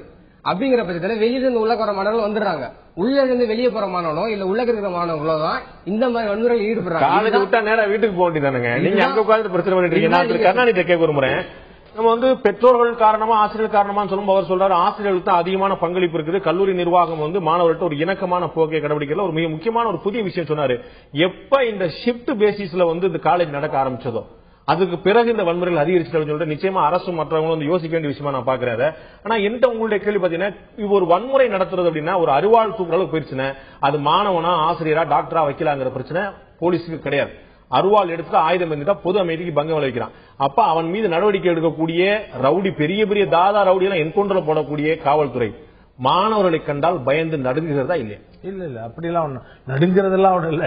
ரொம்ப கேம்பஸ்குள்ள நீங்க போயிருக்கீங்களா? நீங்க இந்த காலேஜ்குள்ளயாவது கேம்பஸ்குள்ள போறதுல, அதாவது இந்த மாதிரி இந்த காலேஜ் கேம்பஸ்குள்ள போக முடியுதா? அதாவது போகலன்னா அந்த பிரின்சிபல் அந்த நிர்வாக அனுமதி கொடுக்கணும். நாங்க அவரே சேர்த்து அரசு பண்றேன்னு சொல்ல முடியாதானே? இவ்வளவு பெரிய வன்முறை நடக்குது, வேடிக்கை பார்த்தா ஒன்னையும் சேர்த்து அரசு பண்ணு சொல்லணும். நீங்க கேள்வி கேட்டு என்ன பதில் சொல்ல விட்டுட்டு கேட்டா நீங்க நடுங்கலன்னு சொல்றீங்களே, இப்படி நடுங்கலங்க.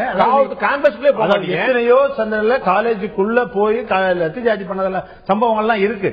அதாவது எவ்வளவு நேரம் பாத்துக்கிட்டு இருக்கலாம்னா, சாதாரணமாக உள்ள இருந்து கொண்டு கோஷம் போடுற வரைக்கும் பாத்துக்கிட்டு இருப்போம்.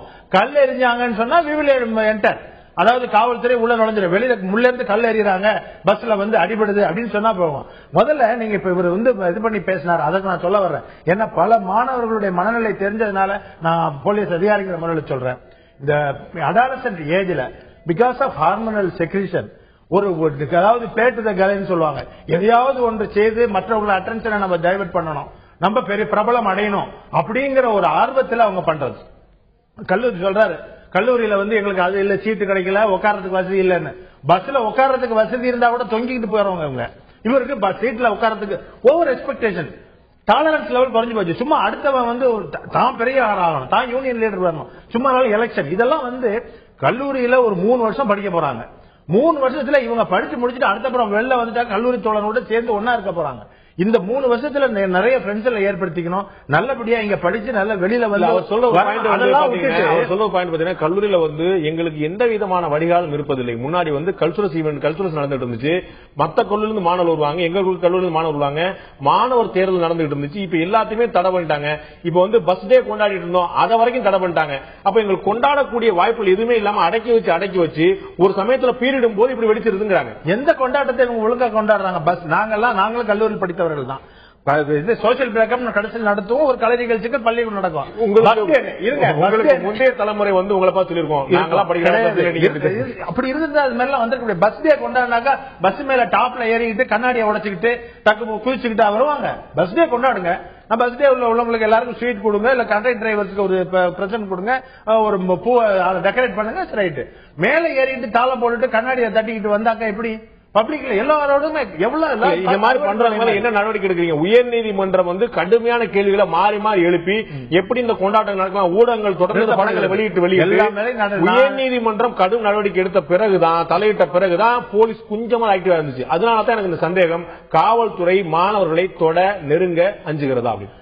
அதாவது அன்டுவர்ட் இன்சிடென்ட் இப்ப வந்துச்சுன்னு வச்சுக்கோ, சாதாரண பஸ்ல போறாங்க, இப்ப என்ன பண்ணுவாங்க, உடனே இறங்கு அப்படின்னு சொன்னோம்னா இறங்கிட்டு தூரத்துல போய் கல் எடுத்து அடிப்பாங்க. அப்ப லத்தி சார்ஜ் பண்ற மாதிரி இருக்கும். இந்த மாதிரி ஒரு டெவலப்மெண்ட்டை விரும்பாம சரி போய் தட்டிட்டு போட்டோம் அப்படின்னு திட்டிட்டு இருந்தா தட்டாதுன்னு சொல்லி இல்லை. ஏன்னா நம்மளுடைய சம்பவத்துல ஒரு ஜூரிஸ்டிக்ஷன்ல ஒரு லத்தி சார்ஜ் நடந்துட்டா, ஒரு பஸ் உடைச்சிட்டாக்கா, ஏதாவது ஆயுள் விடக்கூடாதுங்கிறதுக்காக வேண்டி அந்த காவல்துறை அதிகாரி குடும்பம் வரைக்கும் பொறுமை சாதிக்கிறார். அந்த பஸ் அப்படியே அடுத்த ஜூரிஸ்டிக்ஷன் போற வரைக்கும் மெதுவா குடும்பம் வரைக்கும் சொல்லி பிரச்சனை ஒரு அளவுக்கு போகும்போது இறந்து பண்ண அதாவது கூட்டமா தனிப்பட்ட ஒவ்வொரு மாணவன் நல்லவன், அவனே கூட்டமா சேரும்போது என்னன்னு பாத்தீங்கன்னா நமக்கு கூட்டம் பல இருக்குன்னு சொல்லி காவல்துறை அதிகாரிட்ட ஆர்கியூ பண்ணுவான். நீங்க தனியா நின்று அங்கேயே நாங்க பந்தோபஸ்ல உட்காந்துருப்போம், வந்து ஒவ்வொரு பையன் சார் இன்ஸ்பெக்டரா சேர்றது எப்படி சார், சப் இன்ஸ்பெக்டரா சேர்றது எப்படி சார், ஐபிஎஸ் என்ன சார் கேட்பாங்க, நல்லா பேசிட்டு இருப்பாங்க. அவர்களே கூட்டமா வரும்போது பாத்தீங்கன்னா கல் எடுத்து அடிப்பாங்க அதே ஜீப்ல.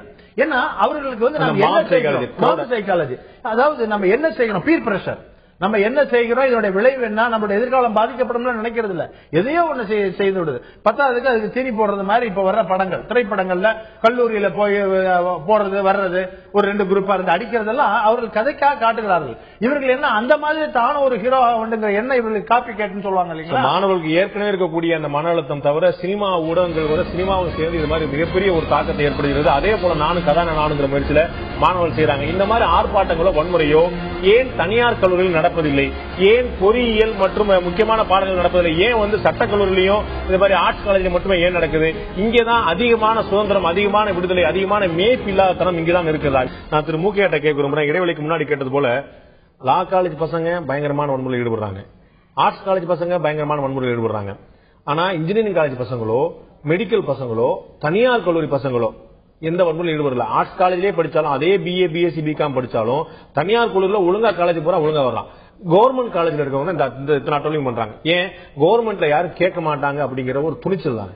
அப்படி கிடையாது சார். அதாவது சமூக அக்கறை, அப்படி சமூக பொறுப்பு அப்படிங்கிறது எல்லாத்துக்குமே இருக்கிற ஒண்ணுதான். ஆனா இந்த பிரைவேட் கல்லூரிகளையும் நீங்க சொன்ன இந்த இன்ஜினியரிங் கல்லூரிகளையும் இது நடக்காததுக்கு காரணம் என்னன்னா, அது யாரோட கையில இருக்கு அப்படிங்கிற ஒரு முக்கியமான ஒரு கருத்து இருக்கு. பெரிய ரவுடி கையில இருந்துட்டு போட்டோம், சொல்ல வரல. அவங்களுக்கு வந்து ஒரு பணி சூழல் வந்து அதிகமான முறையில இருக்கு. ஒரு இன்ஜினியரிங் காலேஜ் ஸ்டூடெண்ட் எடுத்துக்கிட்டீங்கன்னா அவங்களுக்கு வந்து பிராக்டிகல் ஒர்க் சொல்லிட்டு நிறைய, அவங்களுக்கு படிக்கிறதுக்கு நிறைய இருக்கு, நீங்க படிக்கிறது இல்ல. அப்படி கிடையாது, நாங்களும் படிக்கிறோம். இப்போ நீங்க சொன்னீங்க பாத்தீங்களா, இன்ஜினியரிங் ஸ்டூடெண்ட்ஸ்க்கு அதிகமான இருக்காங்க சொன்னீங்க. கிட்டத்தட்ட ஒரு நம்ம ஆந்திராவும் தமிழ்நாடும் தான் 1.5 லட்சம் பேர் இன்ஜினியர்ஸ் வெளியே அனுப்பிக்கிட்டு இருக்கோம் இயர்லியா. சோ அவங்க தான் அதிகமா வந்துகிட்டு இருக்காங்க. நான் இல்லைன்னு சொல்லல. லா காலேஜ் ஸ்டூடெண்ட்ஸ்க்கு படிக்க வேண்டிய நிறைய இருக்கா, கம்மியா இருக்கா? அவங்களுக்கு அதிகமா தான் இருக்கு. அவங்க வந்து இந்த மாதிரி வன்முறை ஈடுபடுறாங்களா இல்லையா? இருக்காங்க. நான் இல்லன்னு அதான் கேக்குறேன். நான் இன்ஜினியரிங் மெடிக்கலும் படிக்க வேண்டிய பையன். ஓகே, நான் கேக்குறேன் அதே மாதிரி arts college, government arts college மாதிரியே பிரைவேட்ல ஆர்ட்ஸ் காலேஜ் நடத்துறான். அங்க இருக்கிற பையன் ஒழுங்கா போயிட்டு வருங்க. அவங்க வந்து இருபாலின பள்ளிக்கூடமா கல்லூரியா இருந்தா கூட ஒழுங்கா போயிட்டு ஒழுங்கா வர்றான்.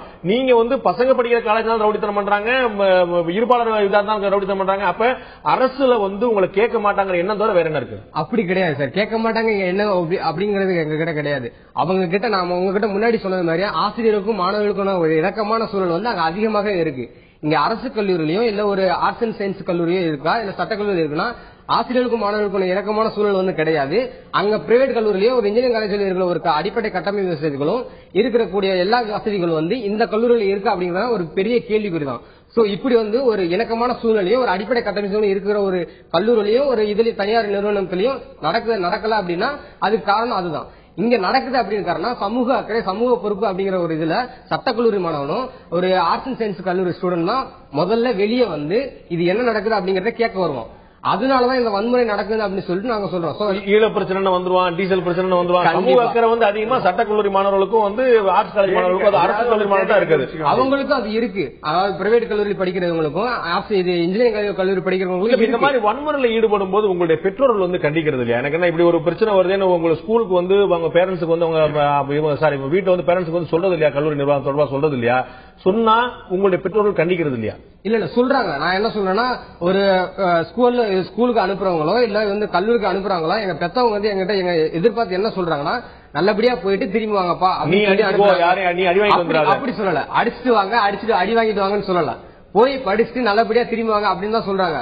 இங்க வந்து இடையில தான், அதாவது நீங்க சொல்லுங்க பாத்தீங்களா, ஒரு மாசம் எல்லாரும் சேர்ந்துட்டாங்க அப்படின்னா ஒரு வந்து நிகழ்ச்சி நடக்குது, இந்த மாதிரி நடக்குது அப்படின்னா ஒரு கல்ச்சரல் ப்ரோக்ராம்னா அது வேற மாதிரி நடக்குது. ஒரு இன்ஸ்டிடியூஷனுக்குள்ள நடக்குது அப்படின்னா அங்க வந்து முறையான ஒரு பாதுகாப்பு எல்லாமே நடத்தி நடக்குது சார். அதாவது மாணவிகளுக்காக சண்டை நடக்குது, கல்லூரி தேர்தலுக்காக சண்டை நடக்குது, பஸ் ரூட்டுக்காக சண்டை நடக்குது, எந்த ஏரியா நீ வண்ணாரப்பேட்டை நான் புதுப்பேட்டைன்னு சண்டை நடக்குது. இப்படி ஒவ்வொரு காரணத்துக்கும் ஜாதி சண்டை நடக்குது, மறுக்கவே முடியாது உண்மை. இப்படி ஒவ்வொரு விஷயத்துக்கும் நடந்துட்டே இருந்தா கல்லூரி நிர்வாகம் என்ன செய்யும்? எதுக்கு சண்டை போடுவனே தெரியாம கல்லூரி என்ன நடவடிக்கை எடுக்கணும்? அவங்க வந்து கலை நிகழ்ச்சி நடத்தினா நீங்க போய் பாரதியார் பாடல் பாட போறீங்களா? கிடையாது. நீங்க வந்து ஏதோ ஒரு காரணத்துக்காக கல்லூரி வளாகத்துக்கு உள்ளேயும் வளாகத்துக்கு வெளியே சண்டை போட்டு இருப்பீங்க. கல்லூரி நிர்வாகம் வந்து கல்ச்சுரல்ஸ் நடத்தல, கல்லூரி நிர்வாகம் ஷிப்ட் மாத்திட்டாங்கன்னு சொன்னா என்ன நியாயமா இருக்குதுல? இல்ல நாங்க நியாயப்படுத்த விரும்பல. நாங்க வன்முறையில இறங்குறோம் அப்படின்னா வன்முறைக்கான காரணங்கள் வந்து நீங்க சொன்ன மாதிரி பஸ்டே கொண்டாடுறதோ இல்ல கல்ச்சுரல் ப்ரோக்ராம் நடத்துறதோ ஒரு ஜாதி பிரச்சனை மத பிரச்சனை இப்படி நடக்குதுன்னா ஒரு கல்லூரி வளாகத்துக்குள்ள நாங்க உள்ள நுழையும் போது ஜாதி இல்ல மதம் இல்ல அப்படின்னு சொல்ற ஒரு கல்லூரி நிர்வாகமோ இல்ல ஆசிரியர்களோ சொல்ல வேண்டிய இடத்துல இருந்து ஜாதியும் மதத்தையும் அங்க உருவாக்குனாங்கன்னா ஒரு வன்முறை நடக்குதுன்னா அது காரணம் யாரு? ஆரம்பத்தில் எங்களுக்கு சொல்லிக் கொடுக்க வேண்டிய பெற்றோர்களும் ஆசிரியர்களும் இல்ல இந்த சமூகமும் சரியான முறையில் எங்களை வழிநடத்தி கொண்டு போயிருந்தா இவங்க வன்முறையில் ஈடுபடுவாங்களா? உங்களுடைய மாணவர்கள் வந்து இந்த மாதிரி ஆர்ப்பாட்டத்தில் ஈடுபட்டா அவங்களை வந்து உடனடியா நீக்கினா நீங்க எல்லாம் அமைதியா இருவீங்களா? ஆமா, வன்முறை ஈடுபட்டா நீக்க நாங்க சரிதான் விட்டுருவீங்க இல்லையா? நாங்க முறையான ஒரு காரணத்துக்காக நாங்க வன்முறை ஈடுபட மாட்டோம். ஆர்ப்பாட்டம் தான் இறங்கிடமே தவிர வன்முறை யாரும் எடுத்து வெட்டி கொலை கூத்தா நடந்திருக்கு. இது வந்து தொழில்முறை ரவுடி கூட இவ்வளவு வெட்டி இருக்க மாட்டான். அவ்வளவு வந்து ஒரு கல்லூரி படிக்கக்கூடிய மாணவன் இப்படி வெட்டி இருக்கிறா அப்படின்னா அங்கங்க பார்த்து வெட்டி இருக்கிறானே. இது வந்து ஒரு வன்முறையா ஆர்ப்பாட்டமா அறப்போராட்டமா? இதெல்லாம் இது மாணவர்கள் செஞ்சாங்க நீங்க சொல்றீங்களா? ஓ, பேராசிரியர் செஞ்சிருப்பாங்களோ? கண்டிப்பா மாணவர்கள் செஞ்சிருக்க மாட்டாங்க. பேராசிரியர் செஞ்சிருப்பாங்க. அடிபட்டவன் மாணவன், கைதானவன் மாணவன். இப்ப நீங்க வேற யார சொல்றீங்க? இது சித்தரிக்கப்பட்ட ஒரு இத காட்சியா கூட இருக்கலாம். நான் என்ன சொல்றேன்னா ஒரு கிராபிக்கா இருக்கும்னு நினைக்கிறேன். போட்டோல பேப்பர்லயும் டிவில வந்து கிராபிக்கா இருக்கும்னு நினைக்கிறேன். அப்படி கிடையாது சார். மாணவர்கள் வந்து வன்முறையில இறங்கல. அதாவது வன்முறையில இறங்குறதுக்கு காரணம் வந்து நான் இப்ப முன்னாடி சொன்னது மாதிரி இந்த சமூகமும் பெற்றோர்கள் ஆசிரியர்கள் எல்லாரும் அடுத்தவங்களை தூக்கி போட்டு சமூகம் யாருங்க? நீங்க சமூகம், திரு கருணாநிதி சமூகம், நான் சமூகம், நம்ம தானே சமூகம். வேற யாரு சமூகம்? ஆஸ்திரேலியா ஐரோப்பியால சமூகத்துக்கு பொறுப்புறவே இல்லையா? எங்க மாணவர்களை வந்து சரியான முறையில வழிநடத்தி சொல்றதுக்கும் சரியான முறையில கற்பித்தல் கொடுக்கறதுக்கும் ஒரு இது இருக்குது. வன்முறை ஈடுபடக்கூடிய மாணவர்களை கல்லூரி நிர்வாகம் நீக்கினா நீங்க எல்லாம் என்ன செய்றீங்க? அவனை நீக்கணும் சரி சொல்லுவீங்களா? உடனடியாக அதுக்கு ஒரு ஆர்ப்பாட்டம் பண்றீங்களா இல்லையா? காரணம் நாங்க கரெக்டா இருந்துச்சுன்னா வன்முறையிலிருந்து நீக்கணும் நாங்க உண்மையை ஒத்துக்குருவோம். திரு கருணாநிதி கேட்கிறோம், பேரண்ட்ஸ் வந்து இது ஒரு கடுமையான நடவடிக்கை எடுத்து என்னுடைய மகன் வந்து இந்த மாதிரி தப்புல ஈடுபட்டான் அப்படின்னா அவனை கண்டிங்க அவனை தண்டிங்கன்னு சொல்லாம அவங்க சப்போர்ட் பண்ணி செல்லம் கொடுத்து வளர்க்கறதுனால இந்த பிரச்சனை வருதுன்னு நினைக்கிறீங்களா? இல்ல கல்லூரி நிர்வாகம் தான் கண்காணிக்கணும், நடவடிக்கை எடுக்கக்கூடிய அதிகாரம் அவங்களுக்கு தான் இருக்கனால அவங்க தான் கண்காணி நினைக்கிறீங்களா? ரெண்டு பேருக்குமே பொறுப்பு இருக்கிறது. அதாவது வீடுங்கிறது கட்டுப்பாடு இல்லாத ஒரு பள்ளிக்கூடமாகவும் பள்ளிக்கூடம்ங்கிறது கட்டுப்பாடோடு கூடிய ஒரு வீடாக இருக்கணும்னு சொல்லியிருக்காங்க. அந்த மாதிரி இப்ப பெற்றோர் என்ன பண்ணணும்? பையனோட நடவடிக்கைகளை கண்காணிக்கணும். இப்ப என்ன ஆயிடுச்சுன்னா இவர்களுடைய இந்த கோபத்திற்காக வேண்டி பயந்து கொண்டு ஏதாச்சும் கன்ஃபரன்ட் பண்ணுவாங்க. அந்த மாதிரி ஒரு கோபத்தை காட்டுறதுக்காக பயந்துட்டு பெற்றோர்கள் சைலண்டா இருக்கிறாங்க. இதே இவங்களோட ரியாக்ஷன், பெற்றோர்கள் அமைதியா இருக்கிறதா முதல் துவக்கம். ஆமா, இவருடைய ஓவர் ரியாக்ஷன். அதாவது பெற்றோர்கள் கண்டிச்சா சொல்ல மாட்டானே, எங்க போறேன் எங்க வர ஒண்ணுமே சொல்ல மாட்டானே, என்ன விடுங்க என்ன ஃப்ரீயா விடுங்க அப்படிங்கிற மாதிரி. அதுக்கு தகுந்த மாதிரி சில சப்போர்ட் மாணவர்கள் அந்த இள வயதுகாரர்கள் ரொம்ப இது பண்ணக்கூடாது, பிரஷர் கொடுக்கக்கூடாது அப்படின்னு அங்கங்க சொல்றதை கேட்டுக்கிட்டு இருந்தாக்க இவங்க எக்ஸ்ட்ரீம் ஸ்டெப்புக்கு போயிடுவாங்க. ரொம்ப கண்டிச்சாக்கா ஏன் நீ படிக்கலன்னு கேட்டா உடனே ஒரு எக்ஸ்ட்ரீம் ஸ்டெப்புக்கு போயிடுவாங்க. அப்படிங்கிற பயம் பெற்றோர்களுக்கு. நீங்க சொன்னதுல ஒரு பாயிண்ட் எடுக்க விரும்புறேன். இப்ப பாத்தீங்கன்னா நம்ம வந்து இந்த மாதிரி இன்னைக்கு வன்முறை ஈடுபடக்கூடிய மாணவர்கள் தொழில்முறை ரவுடியாவே ஆயிடுறாங்கன்னு சொல்ல முடியாது. இன்னைக்கு இந்த மாதிரி ரவுடித்தனம் பண்ணுவாங்க, நாளைக்கு வந்து சமுதாயத்துல வேற ஒரு பாதைக்கு போய் அவங்களே திருந்தி உருப்படி ஆகி முன்னேறக்கூடிய வாய்ப்புகள் இல்லைன்னு கஷ்டப்படுவாங்க. அதாவது ஒண்ணு அவர்களுக்கு நல்லபடியாக அது வந்து இது மாதிரி சான்ஸ் எடுத்த மாதிரி தான், லக்கில ஏதாவது அமைஞ்சாதான். சில அரசியல்வாதிகள் ஆயிடுறாங்க சில பேர் சொல்றாங்கல்ல, அந்த மாதிரி ஆயிடுறாங்க. தவிர இந்த மாதிரி இதுல பள்ளி கல்லூரி இருக்கக்கூடத்துல வீணடித்தவர்கள் நிச்சயமாக பின்னாடி நினைச்சு வருத்தப்படுவாங்க. இந்த வன்முறையில ஒரு ருசி கண்டுறாங்க. நம்ம வந்து அடிக்கிறோம், 4 பேர் பாக்குறான், பயப்படுறான், நமக்கு ஒரு மரியாதை கிடைக்குது பின்னாடி. அதனால அவருடைய விளைவுகள் இருக்கு, பின்னாடி நினைச்சு வருத்தப்படுறாங்க. நம்ம கல்லூரி நாட்களை வீணாக்கி விட்டோம்னு எப்ப வருத்தப்படுறாங்கன்னா, தன்னுடன் கல்லூரியில படிச்சவன் பின்னாடி ஒரு பெரிய ஆபீசரா வந்து உட்காந்துட்டு இவங்களையே பிடிச்சி உள்ள போடுற நிலைமையில ஒரு ஆபீசரா வந்து உட்காரும் போது வருத்தப்படுறாங்க. திரு முக்கிய, உங்களுடைய கல்லூரியில ஒரு மிகப்பெரிய 4-5 பேர் அடிச்சவங்களை, 4-5 பேர்ட்ட சத்தமா பேசுறவங்களை, கெட்ட வார்த்தை திட்டுற பசங்களை, உங்களுடைய சக மாணவர்களை ஹீரோவா பார்க்கக்கூடிய மனநிலை இருக்குதா இல்லையா?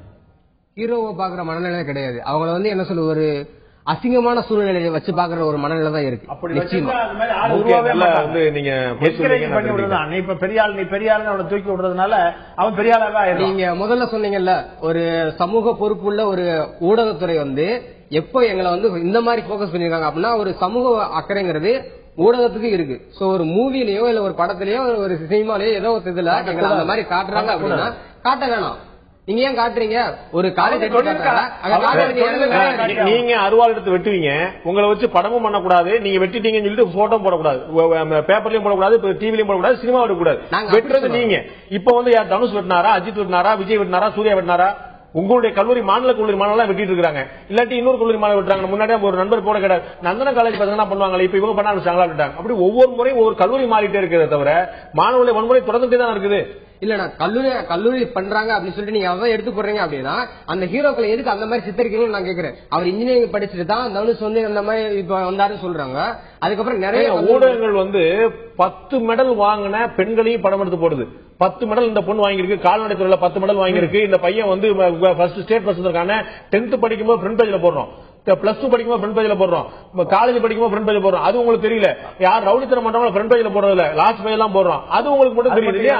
அப்ப படிக்கும்போது ஃப்ரண்ட் பேஜ்ல போடுவீங்க, மெடல் வாங்கினா ஃப்ரண்ட் பேஜ்ல போடுவீங்க, ரவுடித்தனம் பண்ணும்போது ஏன் ஃப்ரண்ட் பேஜ்ல போட மாட்டீங்க? வேலை கிடைக்கலன்னா அதுல ஃப்ரண்ட் பேஜ்ல போட மாட்டீங்க. அது ஒரு முக்கியமான பிரச்சனை இல்லையா? அப்போ இந்த படிக்கிறீங்க, நான் வந்து நீங்க வந்து திசை திருப்பினீங்கன்னா உங்களோட அழகா நான் திசை திருப்ப முயற்சி பண்ணுவேன். வேலையில்லா திட்டம் மட்டும் நான் பேசல, நான் வேலையில்லா திட்டம் மட்டும் நான் பேசல. இது வந்து நான் மாணவர்களா இருக்கும்போது என்ன நடக்குங்க பத்தி பேசுறேன். வேலையில்லாத சமூகத்தை பத்தி நம்ம கவலைப்பட்டுட்டே தான் இருக்கோம். அது அப்புறம் அடுத்த பிரச்சனை. நான் இருக்கிறது ஊடகங்கள், சினிமாவோ மத்தவங்களோ இதை பிரதிபடுத்துறாங்கன்னா உங்களுக்கு எங்க போச்சு தெளிவு அப்படிங்கிறேன். நீங்க வந்து நான் வந்து உங்களை மிஸ்கைட் பண்றேன், ஒரு 100 ரூபாய் கொடுத்துப்பா குதிச்சிருவீங்களா? நீங்க கண்டிப்பா மாட்டேன். ஏன்? அப்ப உங்களுக்கு வந்து ஒரு தெளிவு இருக்கு இல்லையா, புத்தி தெளிவு இருக்குது இல்லையா? அப்ப தவற நீங்க செய்ய மாட்டீங்கல்ல. அப்ப இதை வந்து ஒரு வீரம் நீங்க நினைக்க போய் தானே செய்றீங்க. வீரம் நாங்க நினைக்கல சார். அதாவது நீங்க கேட்டீங்க பாத்தீங்களா, சித்தரிக்கிறாங்களா, 4 பேர் வந்து ஹீரோவா பாக்குறீங்களா அப்படின்னு சொல்லி கேக்குறீங்கல்ல. அப்போ ஒரு ஊடகத்துல அந்த மாதிரி சித்தரிக்கும் போது இங்க உள்ள ஒரு மாணவன் வந்து எப்பவுமே இப்ப வந்து ஒரு தலைமுறை இடைவெளின்னு சொல்லலாம். அந்த காலத்துல சினிமா பார்த்தவங்கள ஆள்களை பார்த்தாலும் இந்த காலத்துல கேஜஸ் நிறையவே வந்திருக்கு. பேஸ்புக், ட்விட்டர், அதுக்கப்புறம் சினிமா எல்லாமே 10 நிமிஷம் இடைவெளி எல்லாத்தையும் பாத்துறாங்க. சோ இந்த தலைமுறை இடைவெளி தான் நான் காரணம் சொன்னேன். பேரண்ட்ஸ் வந்து எங்களை வந்து கண்காணிக்கிறாங்க அப்படின்னா கண்காணிக்கிறாங்க நிச்சயமா. பேரண்ட்ஸ் கண்காணிக்கையும் மீறி தான் இதெல்லாம் நடக்குது. அப்போ பேரண்ட்ஸ் வந்து கரெக்டான முறையில் எங்களை வழிநடத்தி சென்றிருந்தா இந்த மாணவர் எதுக்கு அந்த மாதிரி போயிருக்க போறாங்க? உங்களுடைய சுருக்கமான கருத்துக்கள். பேரண்ட்ஸ் வந்து எங்களை வந்து கண்காணிச்சுதான் நாங்க எங்க இப்படி கெட்டு போயிருக்கோம் சொல்லி பேரண்ட்ஸ் சொல்லுவாங்க. கண்காணிக்க விடவில்லைங்கிறதா. அதாவது பேரண்ட்ஸ்கள் வந்து கண்காணிக்க, எந்த பேரண்ட்ஸ் வந்து தன்னுடைய மகன் நல்லா வரணும் தான் நினைப்பாங்க. அவர்கள் சொல்லும் போது இவரோட ரியாக்ஷன் வந்து ஏற்றுக்கொள்ளக்கூடியதாக இருந்தால் அவர்கள் தொடர்ந்து சொல்லி செய்வாங்க. இவங்க ஏற்றுக்கொள்ளாமல் அவங்களை இது பண்ணும்போது, ஓவர் ரியாக்ஷன் காட்டும் போது அவர்களே தடுமாறதான் குறைத்துக்கொள்ள ஆரம்பிச்சிருவாங்க. சரி, நம்ம சொன்னோம்னா பையன் கோவப்படுறான், அவன் ஏதாவது அவசரத்தில் ஏதாவது பண்ணிக்கிட்டா என்ன பண்றதுன்னு சொல்லிட்டு அவங்க என்ன பண்ணுவாங்க, அவங்க கம்மி பண்ணிக்குவாங்க. அதே மாதிரி கல்லூரியில் உள்ள ஆசிரியர்கள், எல்லா ஆசிரியர்களும் தன்னுடைய மாணவன் நல்லா வரணும்னு தான் என்ன இருக்கும். அவர்கள் சொல்லும் போது இவர்கள் காட்டுற ரியாக்ஷன் தான் இவங்களுக்கு வந்து கெடுதல் ஏற்படுது. இவங்க எடுத்துக்கணும். அறிவுரைகளை இவங்க எடுத்துக்கிட்டாங்கன்னாக்கா சொல்றவங்களுக்கு நல்லா இருக்கும். இந்த வயசுல ஏறுமா அந்த இளைய தலைமுறை அறிவுரை கேட்கக்கூடிய நிலைமையில இருக்குது அப்படிங்கிற ஒரு கவலை இருக்குது. பெற்றோருக்கா கல்லூரி நிர்வாகத்துக்கா யாருக்கு இது கூடுதல் பொறுப்பு இருக்குன்னு சொன்னா திரு கருணாநிதி அவர்கள் சொன்னது போல 2 பேருக்குமே கூடுதல் பொறுப்பு இருக்குன்னு பார்க்கணும். பெற்றோரும் சரி அவர் கல்லூரி நிர்வாகம் சரி மாணவர்களை தொடர்ந்து கண்காணித்து வருங்கால தூண்களான இளைஞர்கள் தவறான பாதை சென்று விடக்கூடாது அப்படிங்கிறது மிக கவனமா இருக்க வேண்டும். பெற்றோரையும் விட கல்லூரி நிர்வாகத்தை விட அதிகமான பொறுப்பு மாணவர்கள் இருக்கிறது. ஒரு முறை தவறவிடப்பட்ட இளமை ஒருபோதும் திரும்பி வராது. அந்த இளமையில் அவர்கள் என்ன செய்ய வேண்டும் என்பது கொஞ்சம் கவனம் செலுத்தினால் நிச்சயமாக விபத்து தான் நேரும். இதை பெற்றோரை விட கல்லூரி நிர்வாகத்தை விட இளைஞர்கள் புரிந்து கொள்ள வேண்டியது முக்கியம் என்று நினைக்கிறேன். இந்த நிகழ்ச்சியில் கலந்து கொண்டு கருத்து விருந்தினர்கள் 2 பேருக்கும் நன்றி. பார்த்த உங்களுக்கும் நன்றி நண்பர்களே. மீண்டும் இன்னொரு நிகழ்ச்சியில் சந்திப்போம். அதுவரை நன்றி, வணக்கம்.